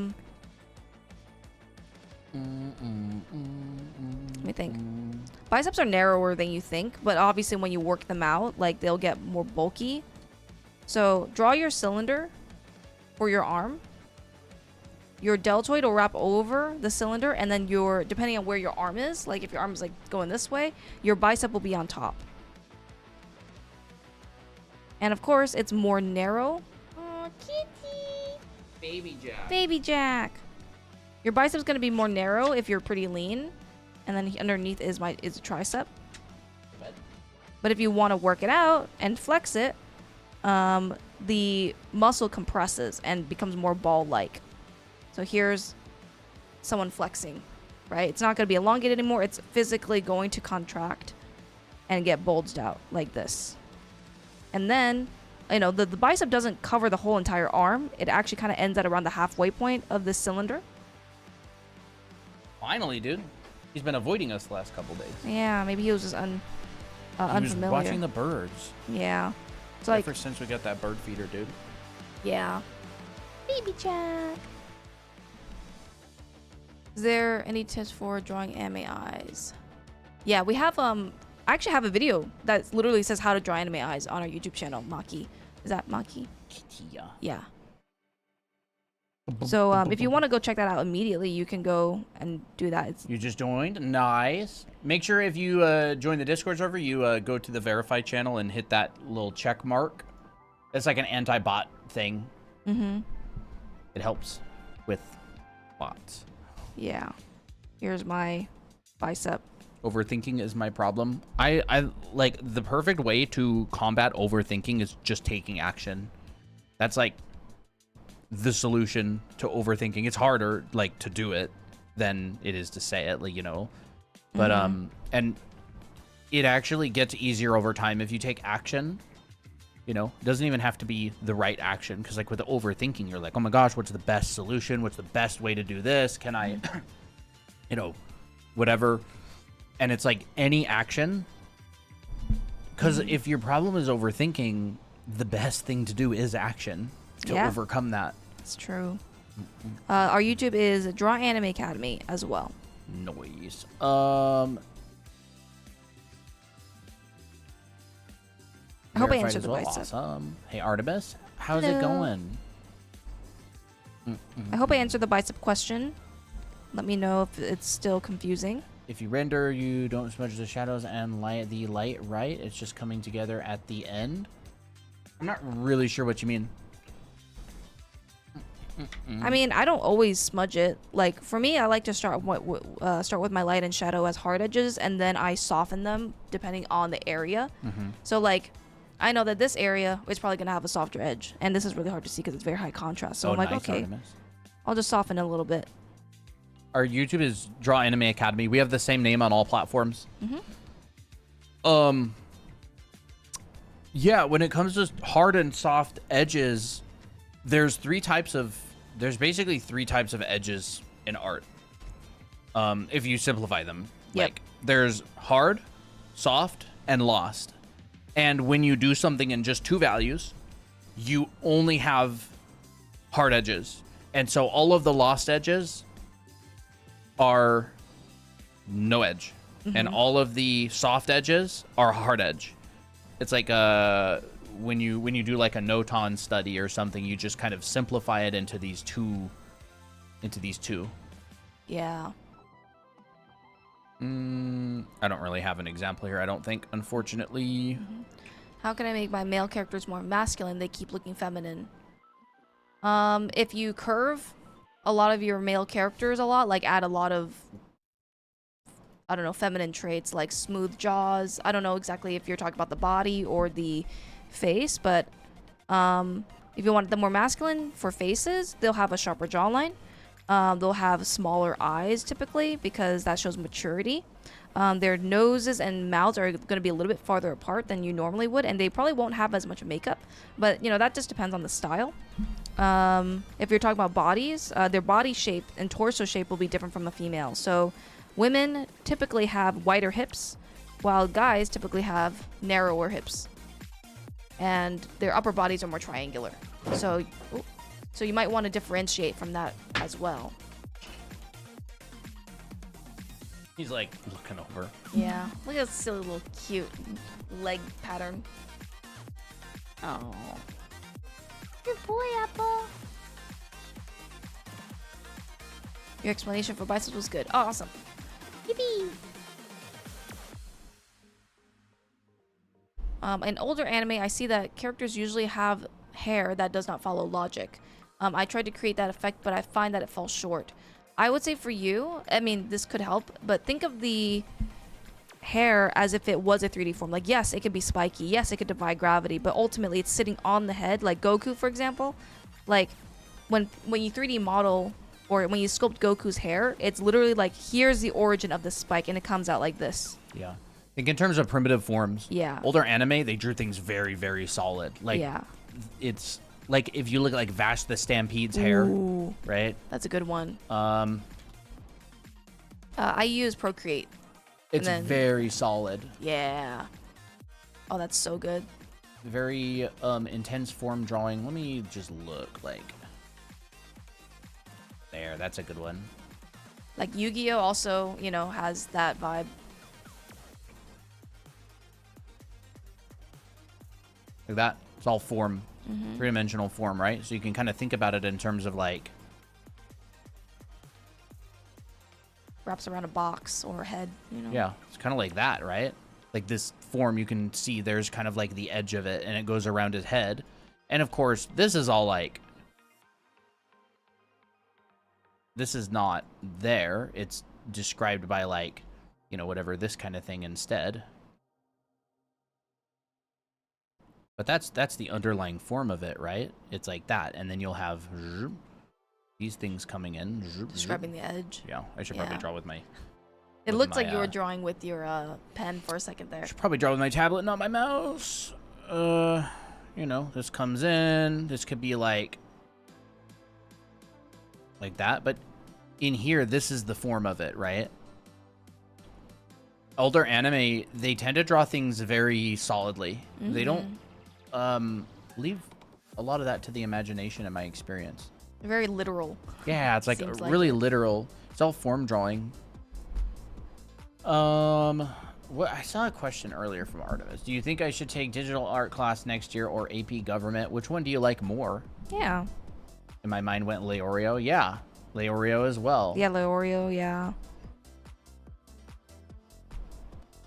I would be bored out of my mind on an AP government class. Me too. I would be like digital art. Oh my gosh, Photoshop class in high school was one of the most useful classes I ever took. Of course, everybody blew it off, but a couple people didn't blow it off, but I was in there like, I gotta learn how to use this pen tool, dude. I've used it countless times since. The pen tool, that's so funny. That's like a vector tool. Tips on drawing hair like that's like flowing in the wind. Don't mind me asking which app you use. That's Procreate. I would say for flowing in the wind, let me extend my canvas a bit more. That is not right. I would say, depends on how strong the wind is. Also, find a gesture. So like, here's hair that is flowing this way. But I want it to be kind of like a not too strong of a wind, where it's like the hair looks like this, like being blown with a hair dryer. Which could be a funny effect. Yes, exactly. Like if an explosion happens and they're like, Yeah, like that. you literally put like a tube on the back of their head and it's hair. Literally. If you want like a gentler flow, you'll probably get more like, and I'm only talking about straight hair, for example, because it's easy to see the flow of the wind. Straight hair, if you have like a vortex of air, like not vortex, but like a big power of air, it's gonna look like this. Softer wind is probably gonna be more S-curvy, you know, because it's like a gentler flow.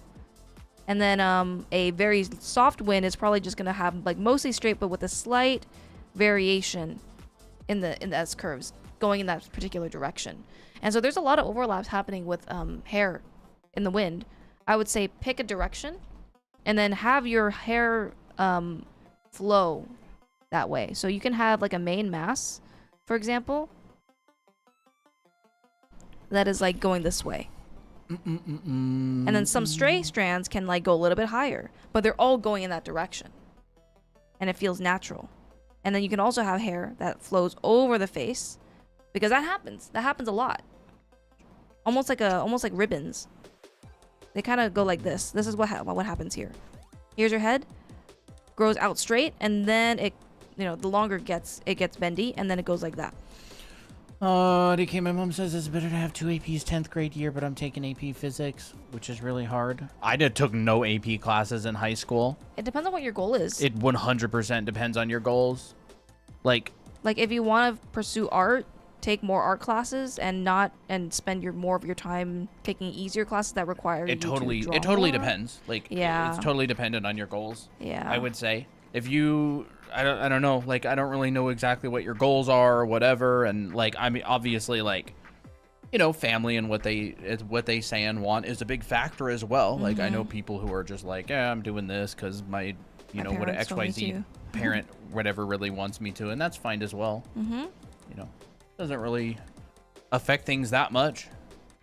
I didn't take any AP classes in high school at all. I took all the easiest classes I could find, and I brought my art textbooks to school and studied in the middle of class. And that's like one of the sole reasons that I was able to get hired so early. I graduated high school. Immediately upon graduating high school, I went to a trade school that was 1 year long, and I got hired before I graduated the trade school. Because I was laser focused. I had 60 something paintings my senior year of high school. I did like 60 something paintings, full paintings for practice. Like one painting every, I remember it was like 70 or 80 paintings. I don't remember. Wow. I would not have been able to do that if I took AP classes, and I wouldn't have gotten hired.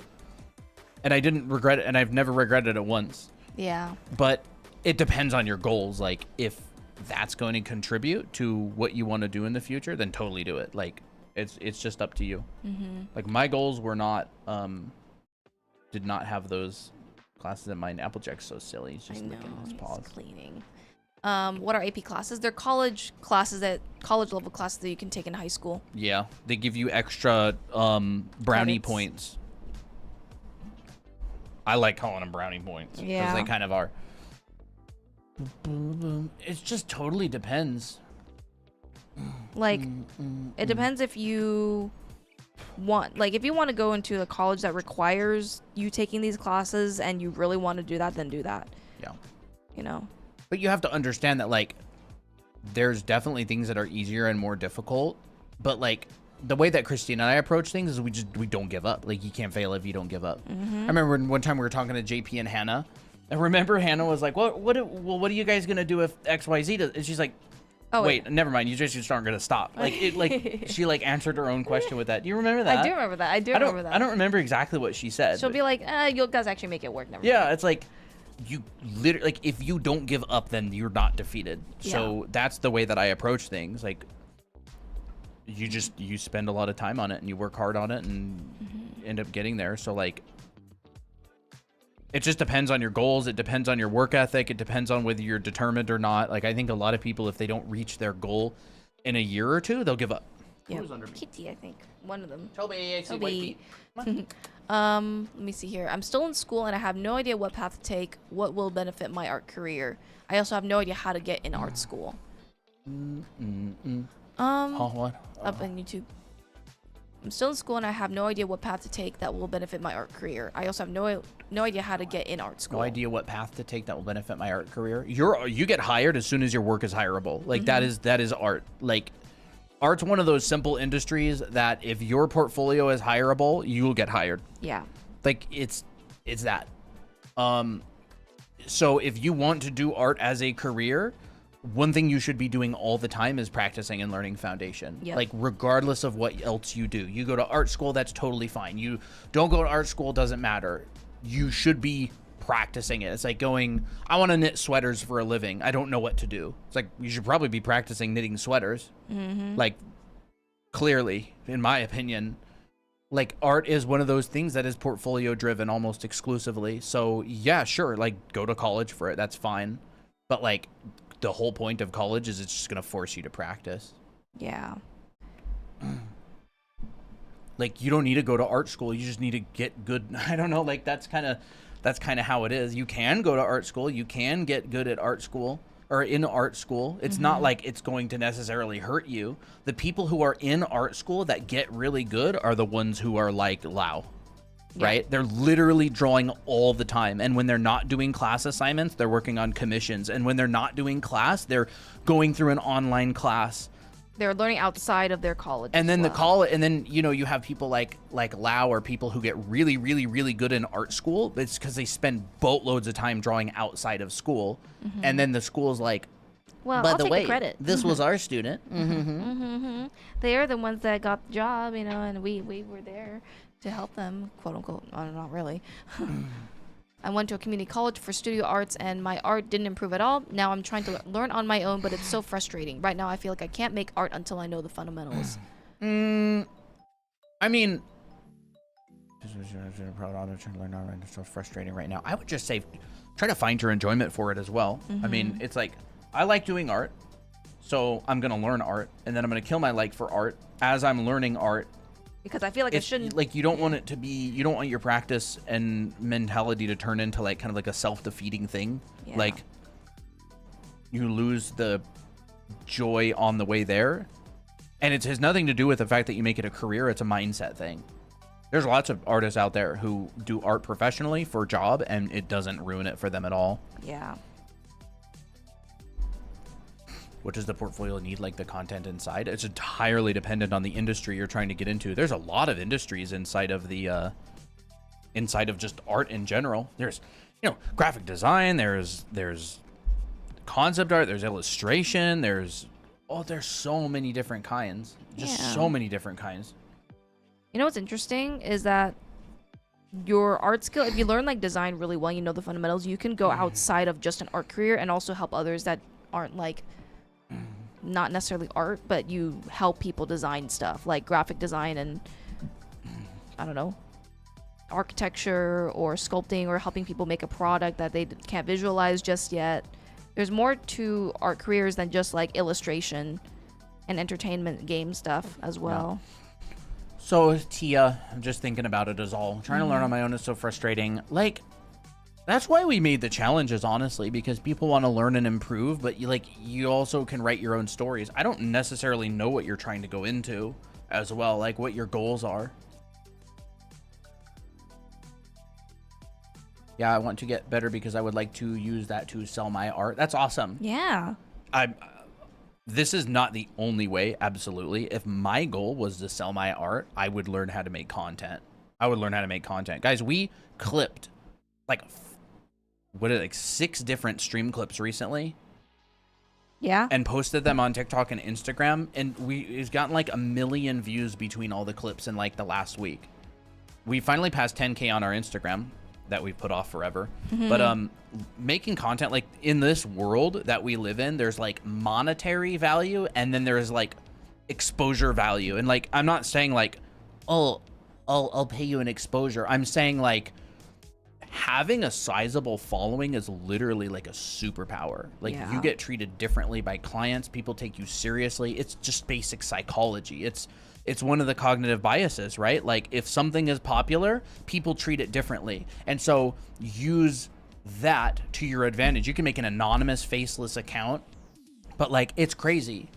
It's crazy. And like, I would take full advantage of every resource that is available. It's free to make a TikTok. It's free to make a YouTube channel. It's completely free to make an Instagram. It's free to post. You can post as much as you want. You don't get punished for it. Content is all content performs on its own nowadays. So you make one post, it's crap. Nobody sees it anyways. You make one post, it goes viral. Bunch of people watch it. If I was trying to sell my art in this day and age, I would 100% make a social media. Yeah. I would go that route. Why would I make it super hard on myself for no reason? Like, I would make a social media. I would post. I would learn the psychology behind why people like stuff. Like, art is literally psychology. Like, if you want people to buy your art, it's human beings buy it. Like, their brains are going, their gears are turning, going, should I buy this? That's psychology. All sales is psychology. And so, like, if you want to sell your art to other people, it might be worth investing some time into thinking about other people and how they perceive things as valuable and why. And then you just go, I'm not going to sacrifice what I want to do, and I'm going to use this additional knowledge that I've learned about why people buy things, and I'm going to... Because, like, a lot of people will think, oh, I have to be a sellout, and I have to make content that performs well. No, you don't. your content will just automatically start getting better when you understand why people watch stuff. You don't have to turn into Mr. Beast. Like, you can literally just make content that you would want to make anyways. Because, like, you want to get better at art. You want people to like your stuff. So it's like, it's kind of along the same lines of the same thing, in my opinion. But, I don't want it to be difficult enough, more difficult than it needs to be. I would start, like, social media. Yeah. You know, faceless channel, whatever. I wouldn't become a VTuber. Like, you can do it in your own way. A lot of people think that they need to, like, copy what other people are doing. Nah, you don't. Someone asked how to render hair. We have a 3-part hair rendering series for someone who's asking that on our YouTube. Mainly doing fan arts. I'd like to expand. I do have an art account on TikTok and Instagram. It's mainly fan art. You want to sell prints and keychains? Do you want to do fan art? Like, is that the kind of stuff that you want to sell? You sold one of your paintings in high school? That's awesome. Oh, that's so cool. That's such a fun experience. That is fun. I sold potatoes in high school. My mom still has the box. She does? Yeah, honestly. Oh my that's gosh, awesome. What? That's so cool. Like, for Christina and I, we don't do any fan art. Like, we only do fan art of our own original characters. I don't have anything against fan art at all. We just don't do it. Yeah. Want to make animated illustrations while drawing. I keep spiraling like I want to draw, but I need a reference. But I should copy a reference, or I should have to break down the reference. In order to do that, you need to draw boxes, and then light and color, and then composition, etc. Sounds like a lot of overthinking. It does sound like overthinking. I think of everything I need to do. I was like that for a long time. Like, honestly, I think the best way to approach it for me was just starting in a direction and then learning as you go. Realizing that, like, there is no perfect way. You don't have to start in any particular area, and time spent with the pencil on the paper moving is mileage. And you have to get a bunch of mileage. So it's like, it doesn't matter if you're doing your own personal work, if you're studying, if whatever. Like, if you're doing your best and you're trying to be like, why am I making this decision? And your pencil's moving, you're getting mileage. Yeah.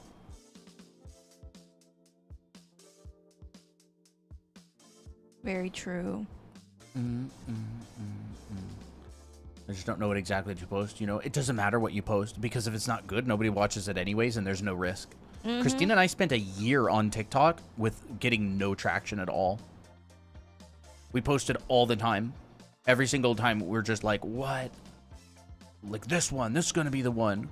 We spent so much time and a lot of money and experimenting with different stuff. Yeah. But we experimented so much. Well, nobody watched almost anything we made. We were even going to do, like, something kind of craftsy, like, oh, well, what if we made dresses out of this paper? And I'm not a crafts person. Yeah. We would just need to try something.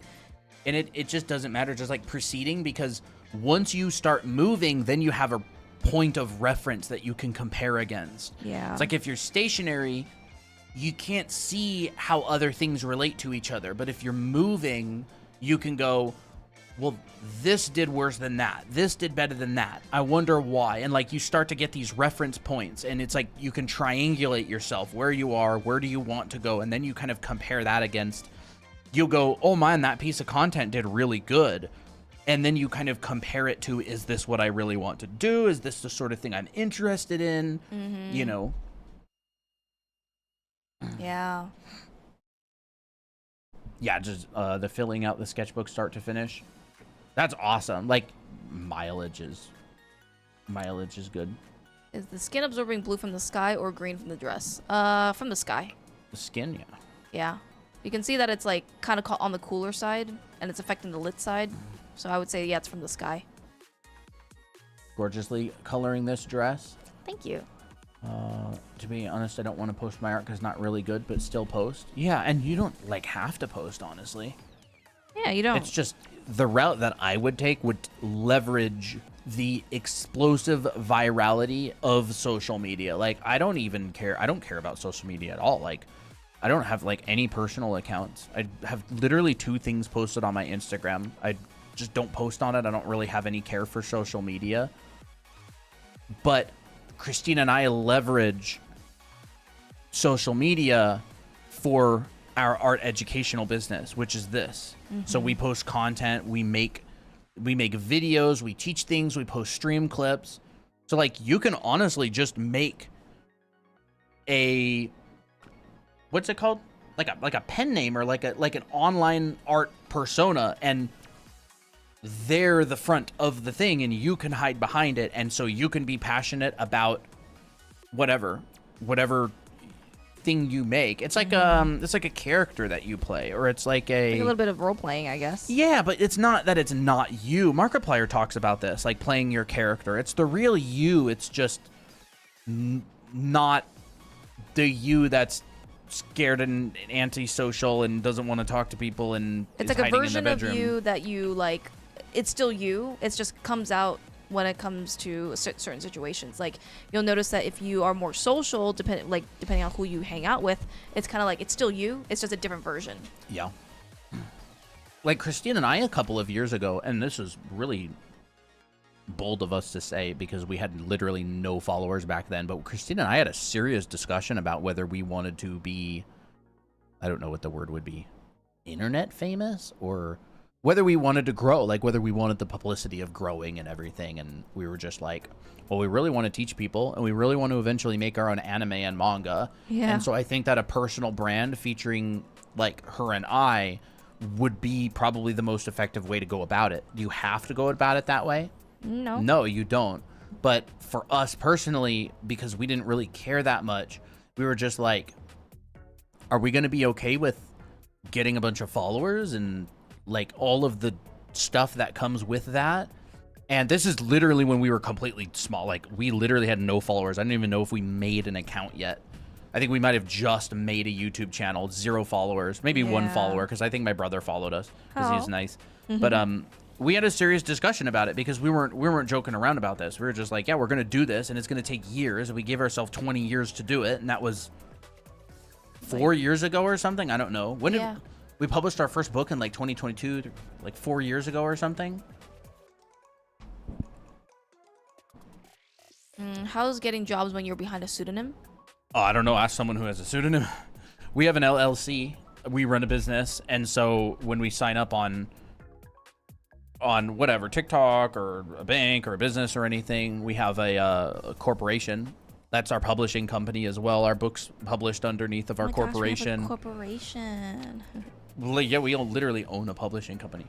Ooh, fancy. Fancy, yeah. But I don't know. You'd have to ask someone who is, because Christine and I are pretty public facing. Like we're not anonymous. It's mostly just for like the bulk, right? Legally, with different stuff like that, you'd probably have to, give TikTok your name or give whatever if you want to get paid, because they have to be able to pay you. But yeah, I don't know. I don't have a lot of information on that. I know that Sparth is pretty famous for his name. famous. Like there's people who sell tons and tons and tons of books and stuff, and nobody knows who they are. There's people who do art jobs. Like again, if you can complete an art job, like, and it depends on who you're working with, right? Are you doing freelance commissions, or are you working with a big studio like EA or Ubisoft or something?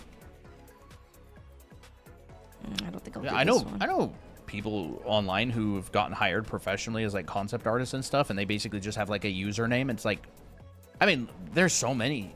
Like you could have a killer portfolio and your username's like, I don't know, it's like Zebra Writer 69, and people will hire you if your portfolio is great. Yeah. They'll be like, hey, we saw your work, reaching out, and what are your rates? Like literally, It's like it'll your be work that. matters more than your name. Oh my gosh, yeah, portfolio is everything. Like people think it's so serious, like this suit and tie, very serious thing, but it's not. It's just, does the money flow? That's all they care about.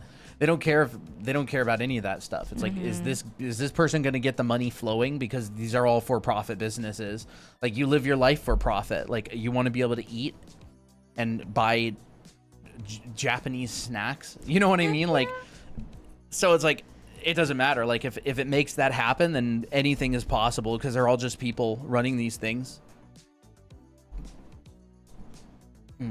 Cat Tickler 86. Yeah, 100%. They'll giggle at it probably. Yeah. I'm kind of scared to take the artist path because people say it doesn't have an income. There's a lot of artists who are very successful, who are making a lot of income. I don't think people realize just how much money is out there. Like, out there in the wild going around. Like there's so much. It is unbelievable. Like you literally can't even comprehend it. There's like a tiny little neighborhood in a tiny little remote area you've never heard of, and there's like tens of millions of dollars going into developing it. It's like there's so much industry and money out there. There are tiny mini baby little sub niches of people who like do things who are just absolutely killing it. Just killing it. Depends on where you look. My brother's working with this guy. He runs a glass business, and literally all he does is just make textured glass, and they'll get like $400,000 or $500,000 jobs coming in out the wazoo. Like literally all they do is just make textured glass for like different projects, people, hotels, libraries, whatever. Like it's crazy. There's billions of people. Like it's like. I mean, like, the economy can be crap and stuff, but there are people killing it at all times just because there's so much. It's crazy. Really crazy stuff. And so, like, oh my gosh, there's artists who are absolutely killing it. Just killing it.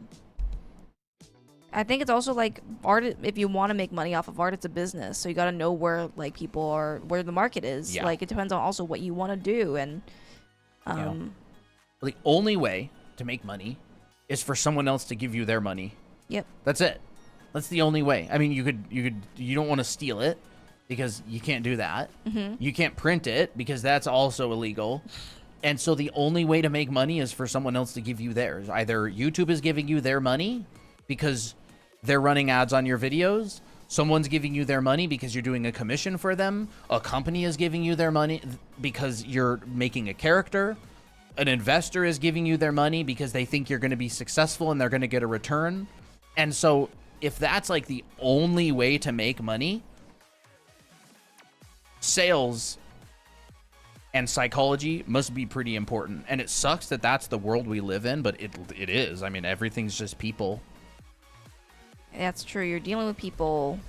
You're just dealing with people. And so your best bet, in my opinion, is to make something that's way more valuable than the money that someone's giving you for it. So if you're doing a commission, you're charging less than what the commission is worth for them.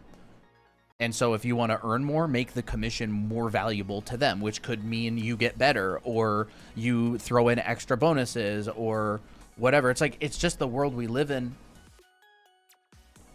I love this brush so much. Like, I wish I could go chop down a tree and make boatloads. Make money. Well, like, or I I could mean, just have a community garden and eat all I want. Yeah. Like, and there are those, they're like community gardens and stuff. But yeah. Well, like, I remember seeing, I don't know if it was a documentary or what, but like people who work in those oil rigs, like, they get a lot of income because it's a very risky job. So it's dangerous. Like they need that income to support their families. Like They're lobster like, fishing and stuff too. Yeah. It's like a long work hours, difficult job, dangerous. You're away from home for a long time, very physically demanding, and then they make bank.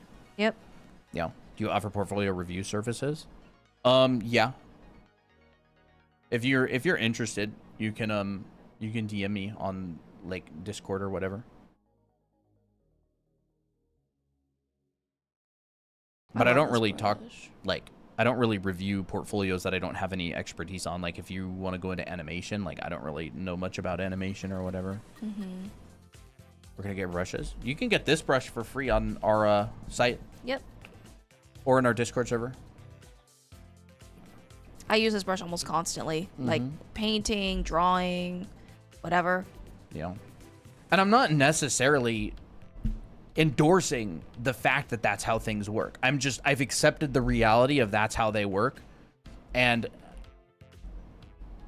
like, I have to operate in the world, you know, we've got to feed our cats. Yep. Gotta feed Like, our kitties. if I want to feed these gray things here, then I have to accept the reality of the world we live in and not, I don't know, just sit depressed in my room whining and crying about how dumb things are, because they are dumb. But there's also a lot of good in the world. There's a lot of awesome people out there. There's a lot of help that you can give other people and benefit the world. So it's like, It's just what you make of it. Not that this is supposed to be a pep talk or anything, but like that's how I see the world. Like, do things suck? Yeah, like how we sleep a at lot night. of the way. Can you be the non-suck in the world? Absolutely. It's a Yeah. decision. You can be the thing that doesn't suck in the world. Like, how cool is that? And another thing is you can inspire other people to be the not suck in the world. And that is enough for me. And so we just try to be the not suck. Yep. Like, try to be the not suck in the world. Try to be the place where people are like, like things are not as bad. Like there's still hope for humanity. you Yeah. know?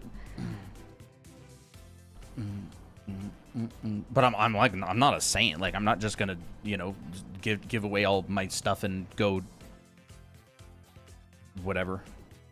I don't know, move to other countries and run a soup kitchen. Like, I want to be a not suck, but I'm not like, don't hold me up as any type of like religious figure or something. I don't want that kind of responsibility. Well, we are just human after all. I just want to draw and help other people learn how to draw and buy occasional snacks. Yep. By occasional goodies. Tips on rendering water. Water.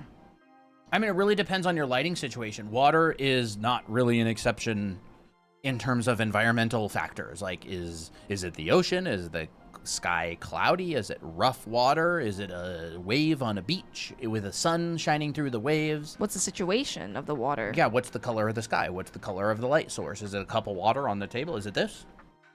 Here's how you render water, but that don't look like the ocean. So, like, water is complicated and it has a lot of environmental factors. I vow to be the unsuck because of you guys. It's funny. Try not to be sucks. Yep. New religion, the Colton cult, where we listen on stream and apply to life. I don't know. That's just my way of doing things. We had a pretty bad year last year. It was a kind pretty of miserable year. Yeah. Mentally, really in not a good spot, and we were just like, I don't want to live like this. that. Yeah. I mean, we still got up and did our thing and streamed and stuff, but it was a horrible year. Just horrible. It was a But- year of a bunch of change and stress. Yeah, change and stress and burning out and a lot of self-doubt and all that, and we're just like, this year's going to be great, and we're going to be like the not suck in the world.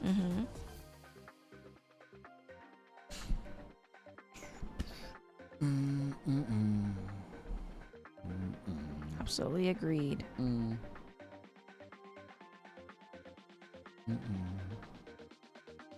I would, if I were to like render water, for example, I would look at the qualities, like how reflective is the water? Is it murky? Is it clear? Actually, Colton did a fun demo about water, about how it works, like the Fresnel effect with water. Yeah, more reflective things. Yeah. Any object mostly, but Yeah. Well, basically, like if you are looking further down in the water, it's gonna get more clear, and you're gonna be able to see like fish underneath, for example.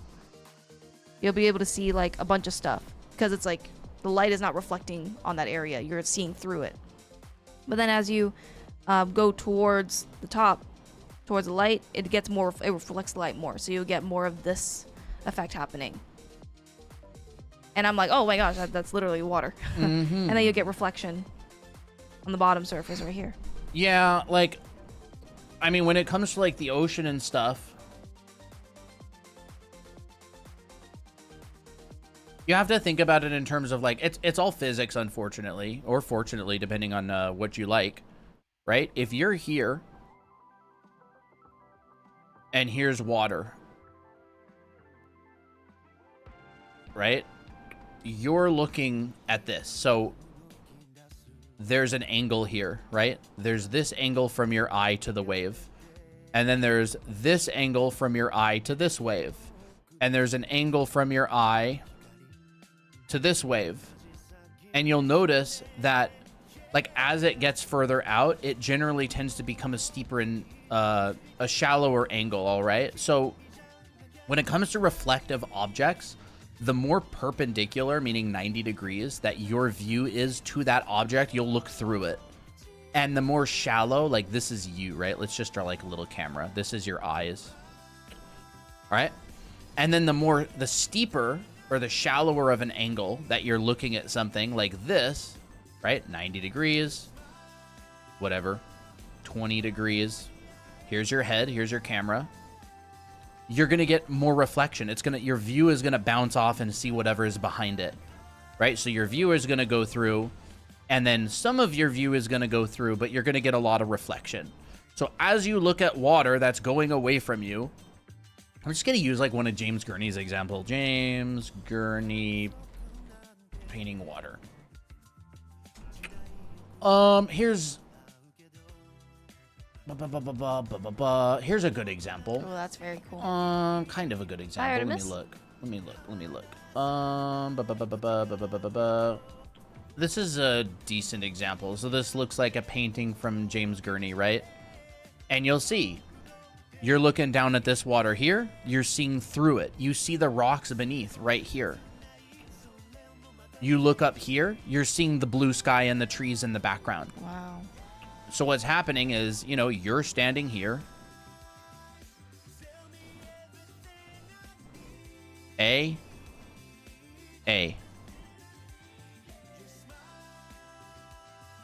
B. It's called the Fresnel effect. It is spelled Fresnel. Fresnel. All right. And so you will see through the water below you more than you will see through the water out here. If you've ever been at a lake, you know what I mean, probably. You'll see the other side of the lake up here, and you will see into the lake and rocks and stuff right here, especially if it's calm. And so, again, it's a reflective material, right? It's a reflective surface. So that's how it tends to work. And then let me see if I can find any other like examples or something. And it also depends on like what's reflecting and stuff, but like that generally happens a lot, and you'll see that all over the place. And that happens with waves a lot. So like I don't really want to draw an ocean wave or whatever from memory, because I'm not very good at it. I would like a reference, but imagine you have like, I don't know, something like this, and I don't know, maybe like I mean, Robert Lemler's painted a few ocean scenes, right? the horizon from here, right? And again, we've got like these waves and stuff. So like up here, it's going to be very much more like that, and Whoa. then maybe down here, it's more like that, and then maybe we'll see into it. I don't know. We'll Bro, it literally looks like the ocean. bring it into like green or something down here, right? And we'll see these waves, and it'll kind of be like this. And I'm gonna try to draw like the negative spaces of like these waves and stuff. So like, let's go up here, and we're getting squished as we go more towards there. Let's, I don't know, draw like a boat or something out here, just so we know this is the ocean. And then the back of these waves are going to be more parallel to our eyes, so that it'll kind of look like this. So what we get with like this is, you know, you're standing here, and there's a wave, like this, right? The angle of that is much shallower. The angle of this, the angle of that. And so like this is going to be more reflective. This is going to be less reflective. You're going to see through it more. And the front of the wave, back of the wave, back of the wave. And so, but like, again, imagine if the texture of the water was different. Imagine if the texture of the water was like really, really subtle waves, or like still, like it's just still water.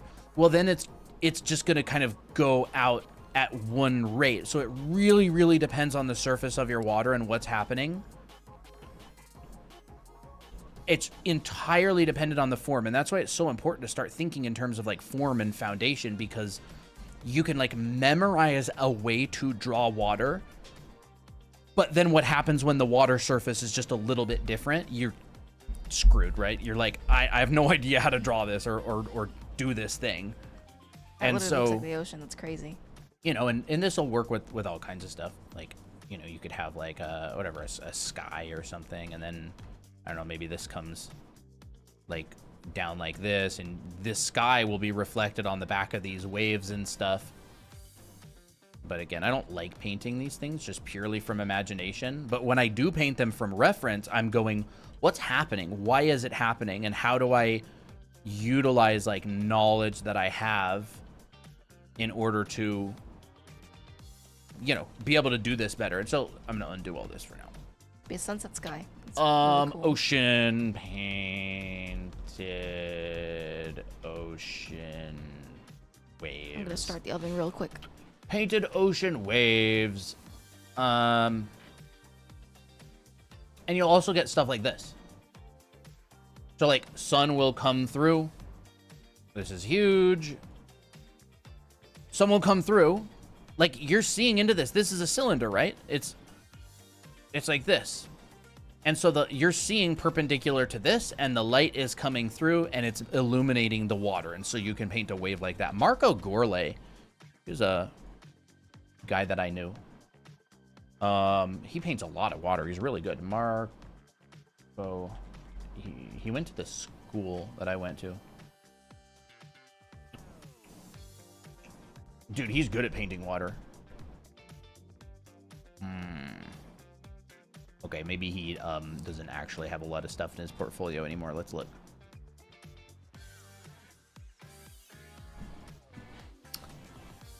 This is obviously like photo bash and 3D and stuff, but like you can see, look. Here's the front of the wave. Here it comes up and around. This is facing us. It's dark. This is going back away. We're seeing it at a steeper angle. We've got a reflection of this up here.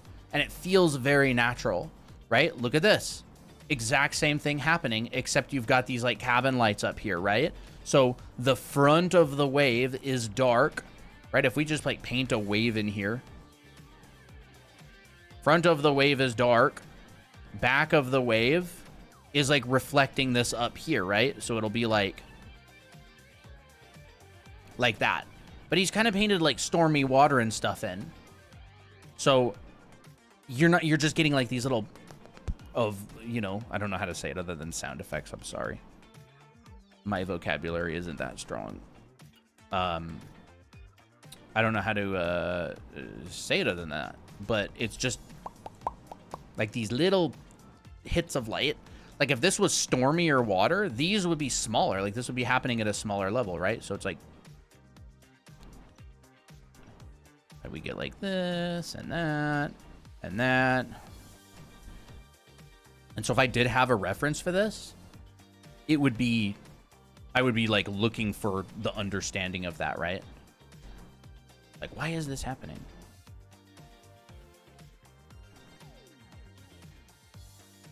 And we would design interesting waves because this is all just abstraction at this point.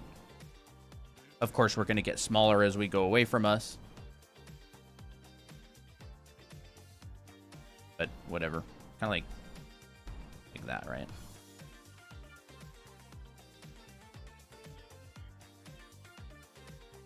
Kind of a dumb shape.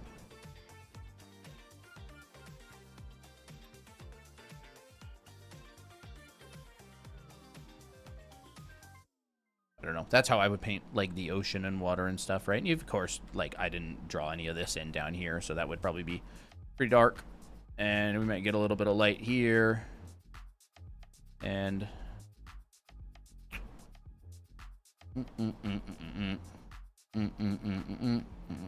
I find it really fun, like challenging. Like you paint something from imagination and then you go and you like check it. And this is the point where you could literally just make a brush to do it. Let's do it. Let's take this brush and let's hit F5. Okay, it didn't work. We'll go to window, brushes, not brushes. I want window and brush settings. Window, brush settings. Where is my brush settings? There it is, dude. Oh my gosh. Scattering, yes. Brr. Brr. Low count jitter. Whoa, what's yes. You're making a brush for this? Yeah. Look. Ooh. Wow. Let's go up to brush tip shape. And because we understand it, right? What's going to happen? You can make your own custom brushes when you understand the shape. Crap. All right, let's make it nice and thin. We need spacing much higher. Okay, that's looking a little bit better to me. Maybe lower spacing. Wow. Yeah, let's do that. We'll try it, chat. Let's see if it works. But this is how, like, when you see people who have, like, these sick custom brushes, a lot of the time they'll just, like, make them. I don't want the vertical, like, my vertical spacing to be so high. Scattering. So that's why they make brushes, huh? Make their effects easier to make. We'll do that. I'm just, like, looking at this little thing down here, right? Spacing, definitely more. There we go. Oh, that looks better. All right. Here's our brush, right?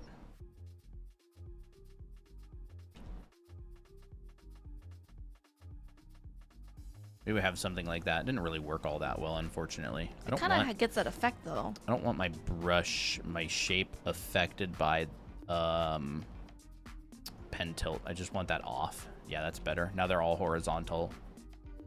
Because we don't want, you know, as the famous Bob Ross says, you don't want to make your water reflections angled or they're going to feel like they're run right off the page. Oh, really? I didn't know that he said that. Yeah, he says that all the time. Oh. I don't know, whatever. You could do something like that. It's not a very good attempt, but it was an attempt. Make a water reflection brush. Let's make it like a little bit wider. In fact, brush tip shape.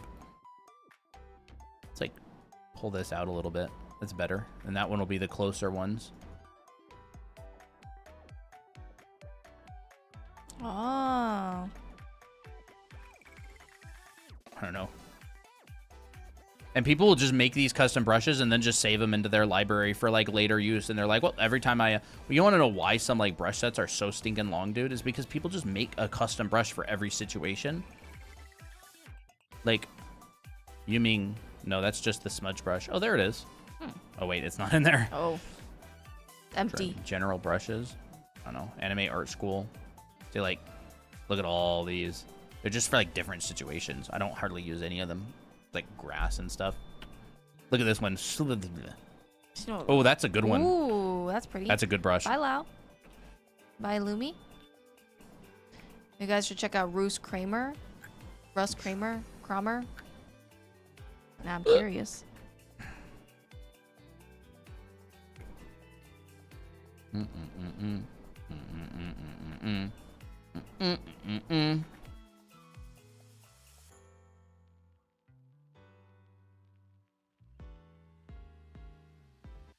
Ooh, that's cool. Bunch of paintings. Look at that. That's fun. That's yeah, fun. It's all that. They're doing exactly that, right? You got a light down here, and you're gonna get like. Wow. Ooh. That's so pretty. Right, and then you get foam and crap. So like the foam is. Whatever, on waves and stuff. I don't know. I don't really know what the foam looks like. And almost never paint the ocean, so I don't actually really know what it looks like. Look. Oh. Wait. Where the heck does foam go on the ocean? It's kind of Like on the tips of the waves, it seems. Yeah, and it'll go like... I don't know. It bubbles up.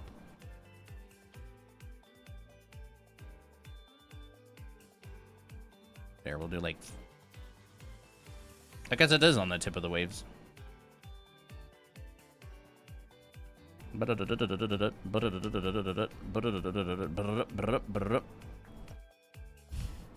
Nice water. I once accidentally drank some seawater when I was a kid. It just went in my mouth when I was standing on the beach.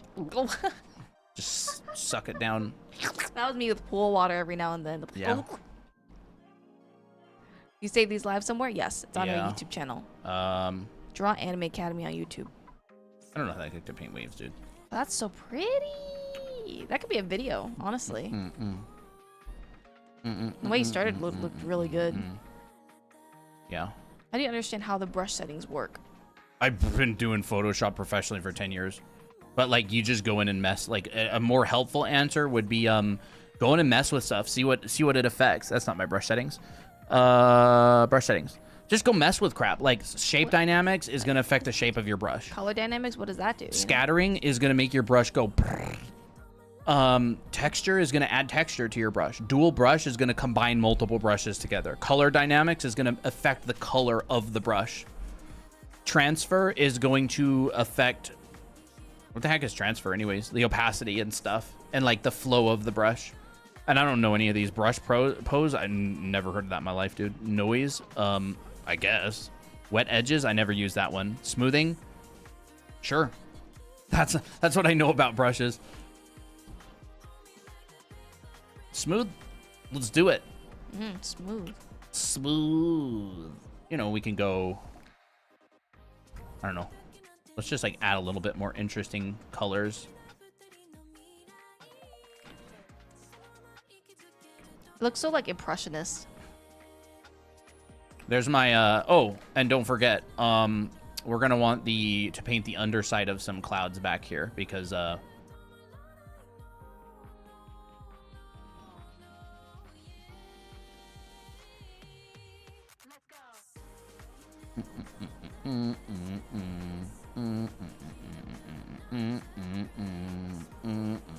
Oh, that's so gorgeous. I noticed that when he's drawing that sun, it's white. light as white. Light is white. Don't forget, chat, light as white.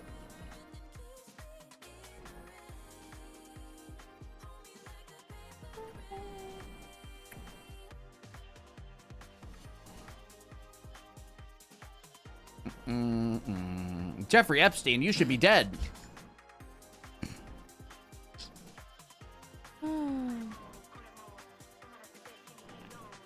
Oh, the wild thing. You never know who's gonna show up in your chat. I mean, he shows up in Fortnite. I guess that was Not fake my death, bro. We'll get some nice juicy darks in here as well. There's my ocean demo. This doesn't really look that good right here. It looks weird. Let's just go like this. No, wait.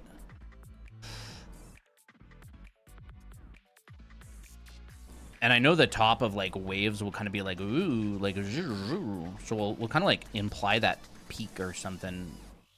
Huh? Oh. How do I do this? Remove. Is that? No, it's not that. It's, there it is. Thank you. You can do it too if you like. Oh yeah, let that's me do right. I this. can. Sure. I just didn't want to press the wrong thing. Okay. Yeah, there's my attempt.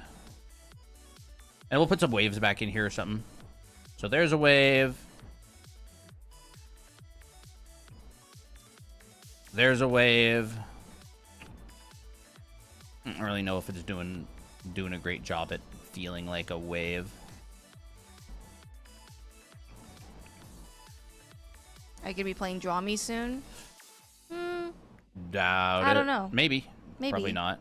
Ish. Don't make any I don't make any promises about that though. I could do this in Draw Me. You could do that in Draw Me. Well, I guess it wouldn't be someone. It In wouldn't. Speed Draw. Speed Draw, yeah. We There you generally go. play Draw Me when we feel like it, and lately we've just been focusing more on our education lives. We definitely need to get a lot of flattening happening way up here. Yeah. Like, you know, we can have a... What the heck do these things look like? It's like this, and then there's like another one that's kind of like this. Maybe like that? Ooh, that's pretty. It probably wouldn't be light. It would be dark. Oop, oop, oop. Sometimes I'll feel like I'll get in the brain rotty mood, and then I'll play some Draw Me. Yeah, Draw Me's a pretty brain rotty It's pretty game. brain rotty, but another reason why we don't necessarily do that often is because we also stream on YouTube. I don't like putting Draw Me on YouTube because it's so brain rotty. Not really branded. There you go. That's and so we just need pretty. to like sharpen some areas and stuff here and there.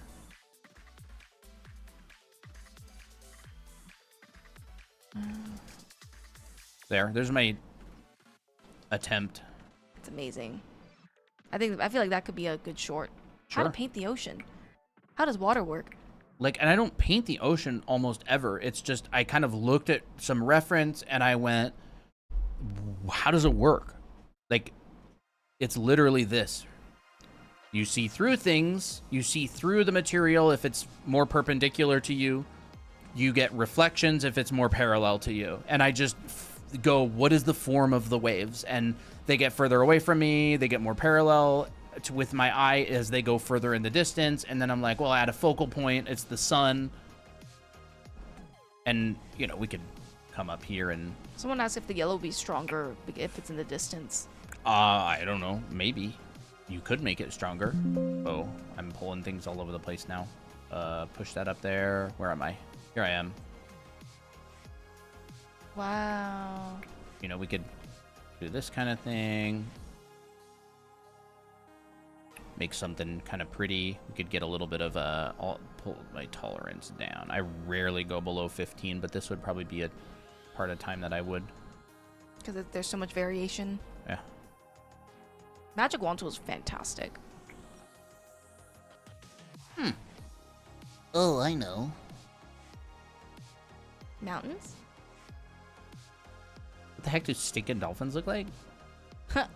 Like that? They don't have that tail, but... They don't have a tail like that? I mean, no, it's more like this kind of tail. Oh, no, I know what it is. I don't know what dolphins look like. I don't Here. think I've ever drawn one in my life. It's like a mermaid tail, but it's like this shape. There you go. There's your... Oh! Really? I guess you would know. Like, I don't know. I have no idea. Here, I'll look it I up. have no idea what dolphins look like. Dolphins in the ocean. Dolphins. I don't know anything about dolphins.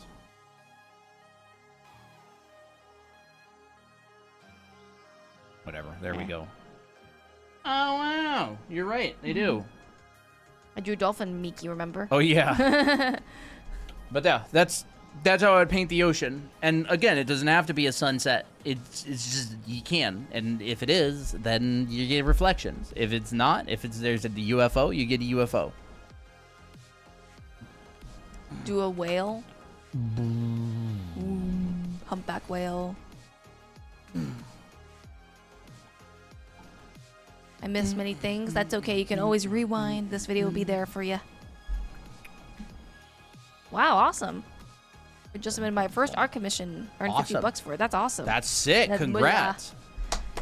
Can we get some W's for that? Here's a gummy for you. Oh my gosh, we have candy to celebrate. Yeah.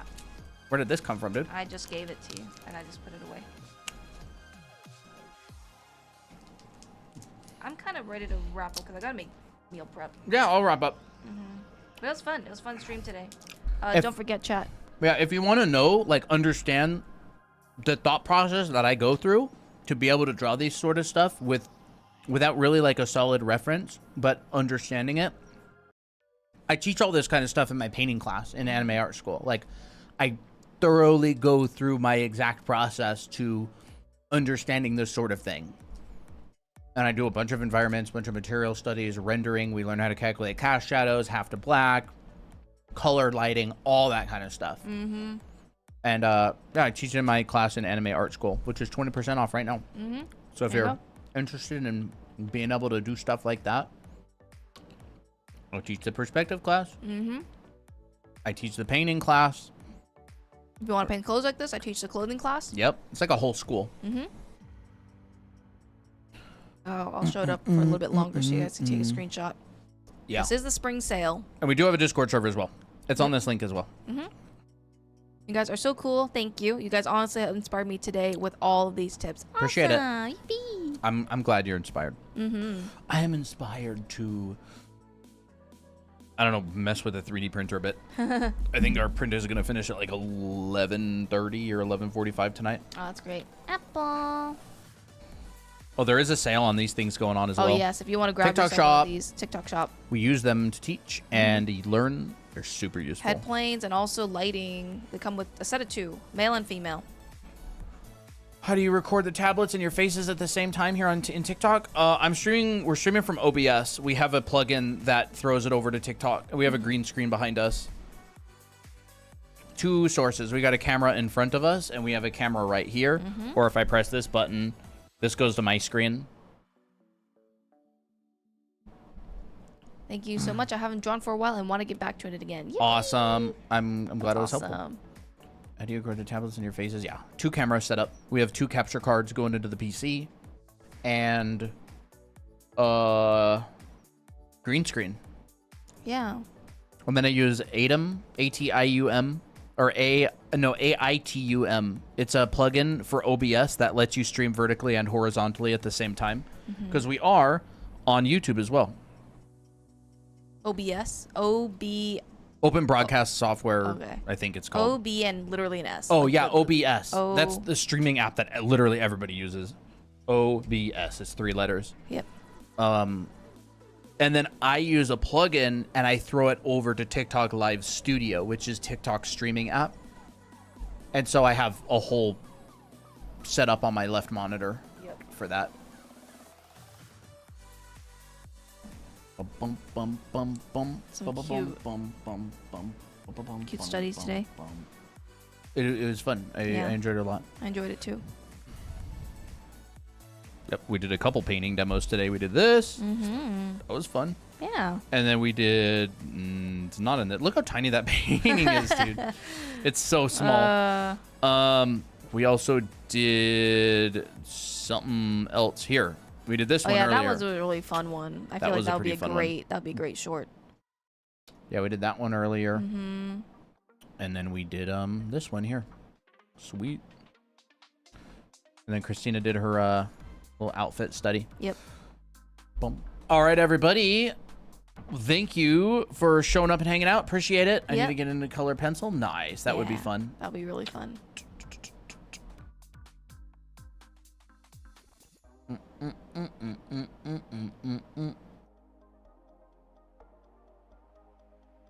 All right. I was just reading some chat stuff. Yep. Good night, everybody. Thank you very much. Let's go hit the Meow meow and kitty cam because Kitty's here. we actually do properly have Applejack here.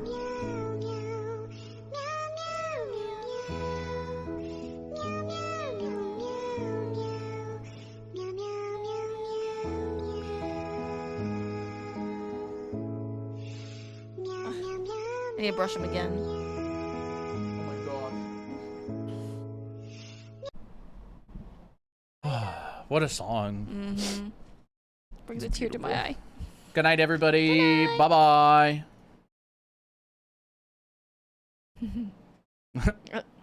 Silly Jack. Bye-bye. And we'll catch you later, YouTube.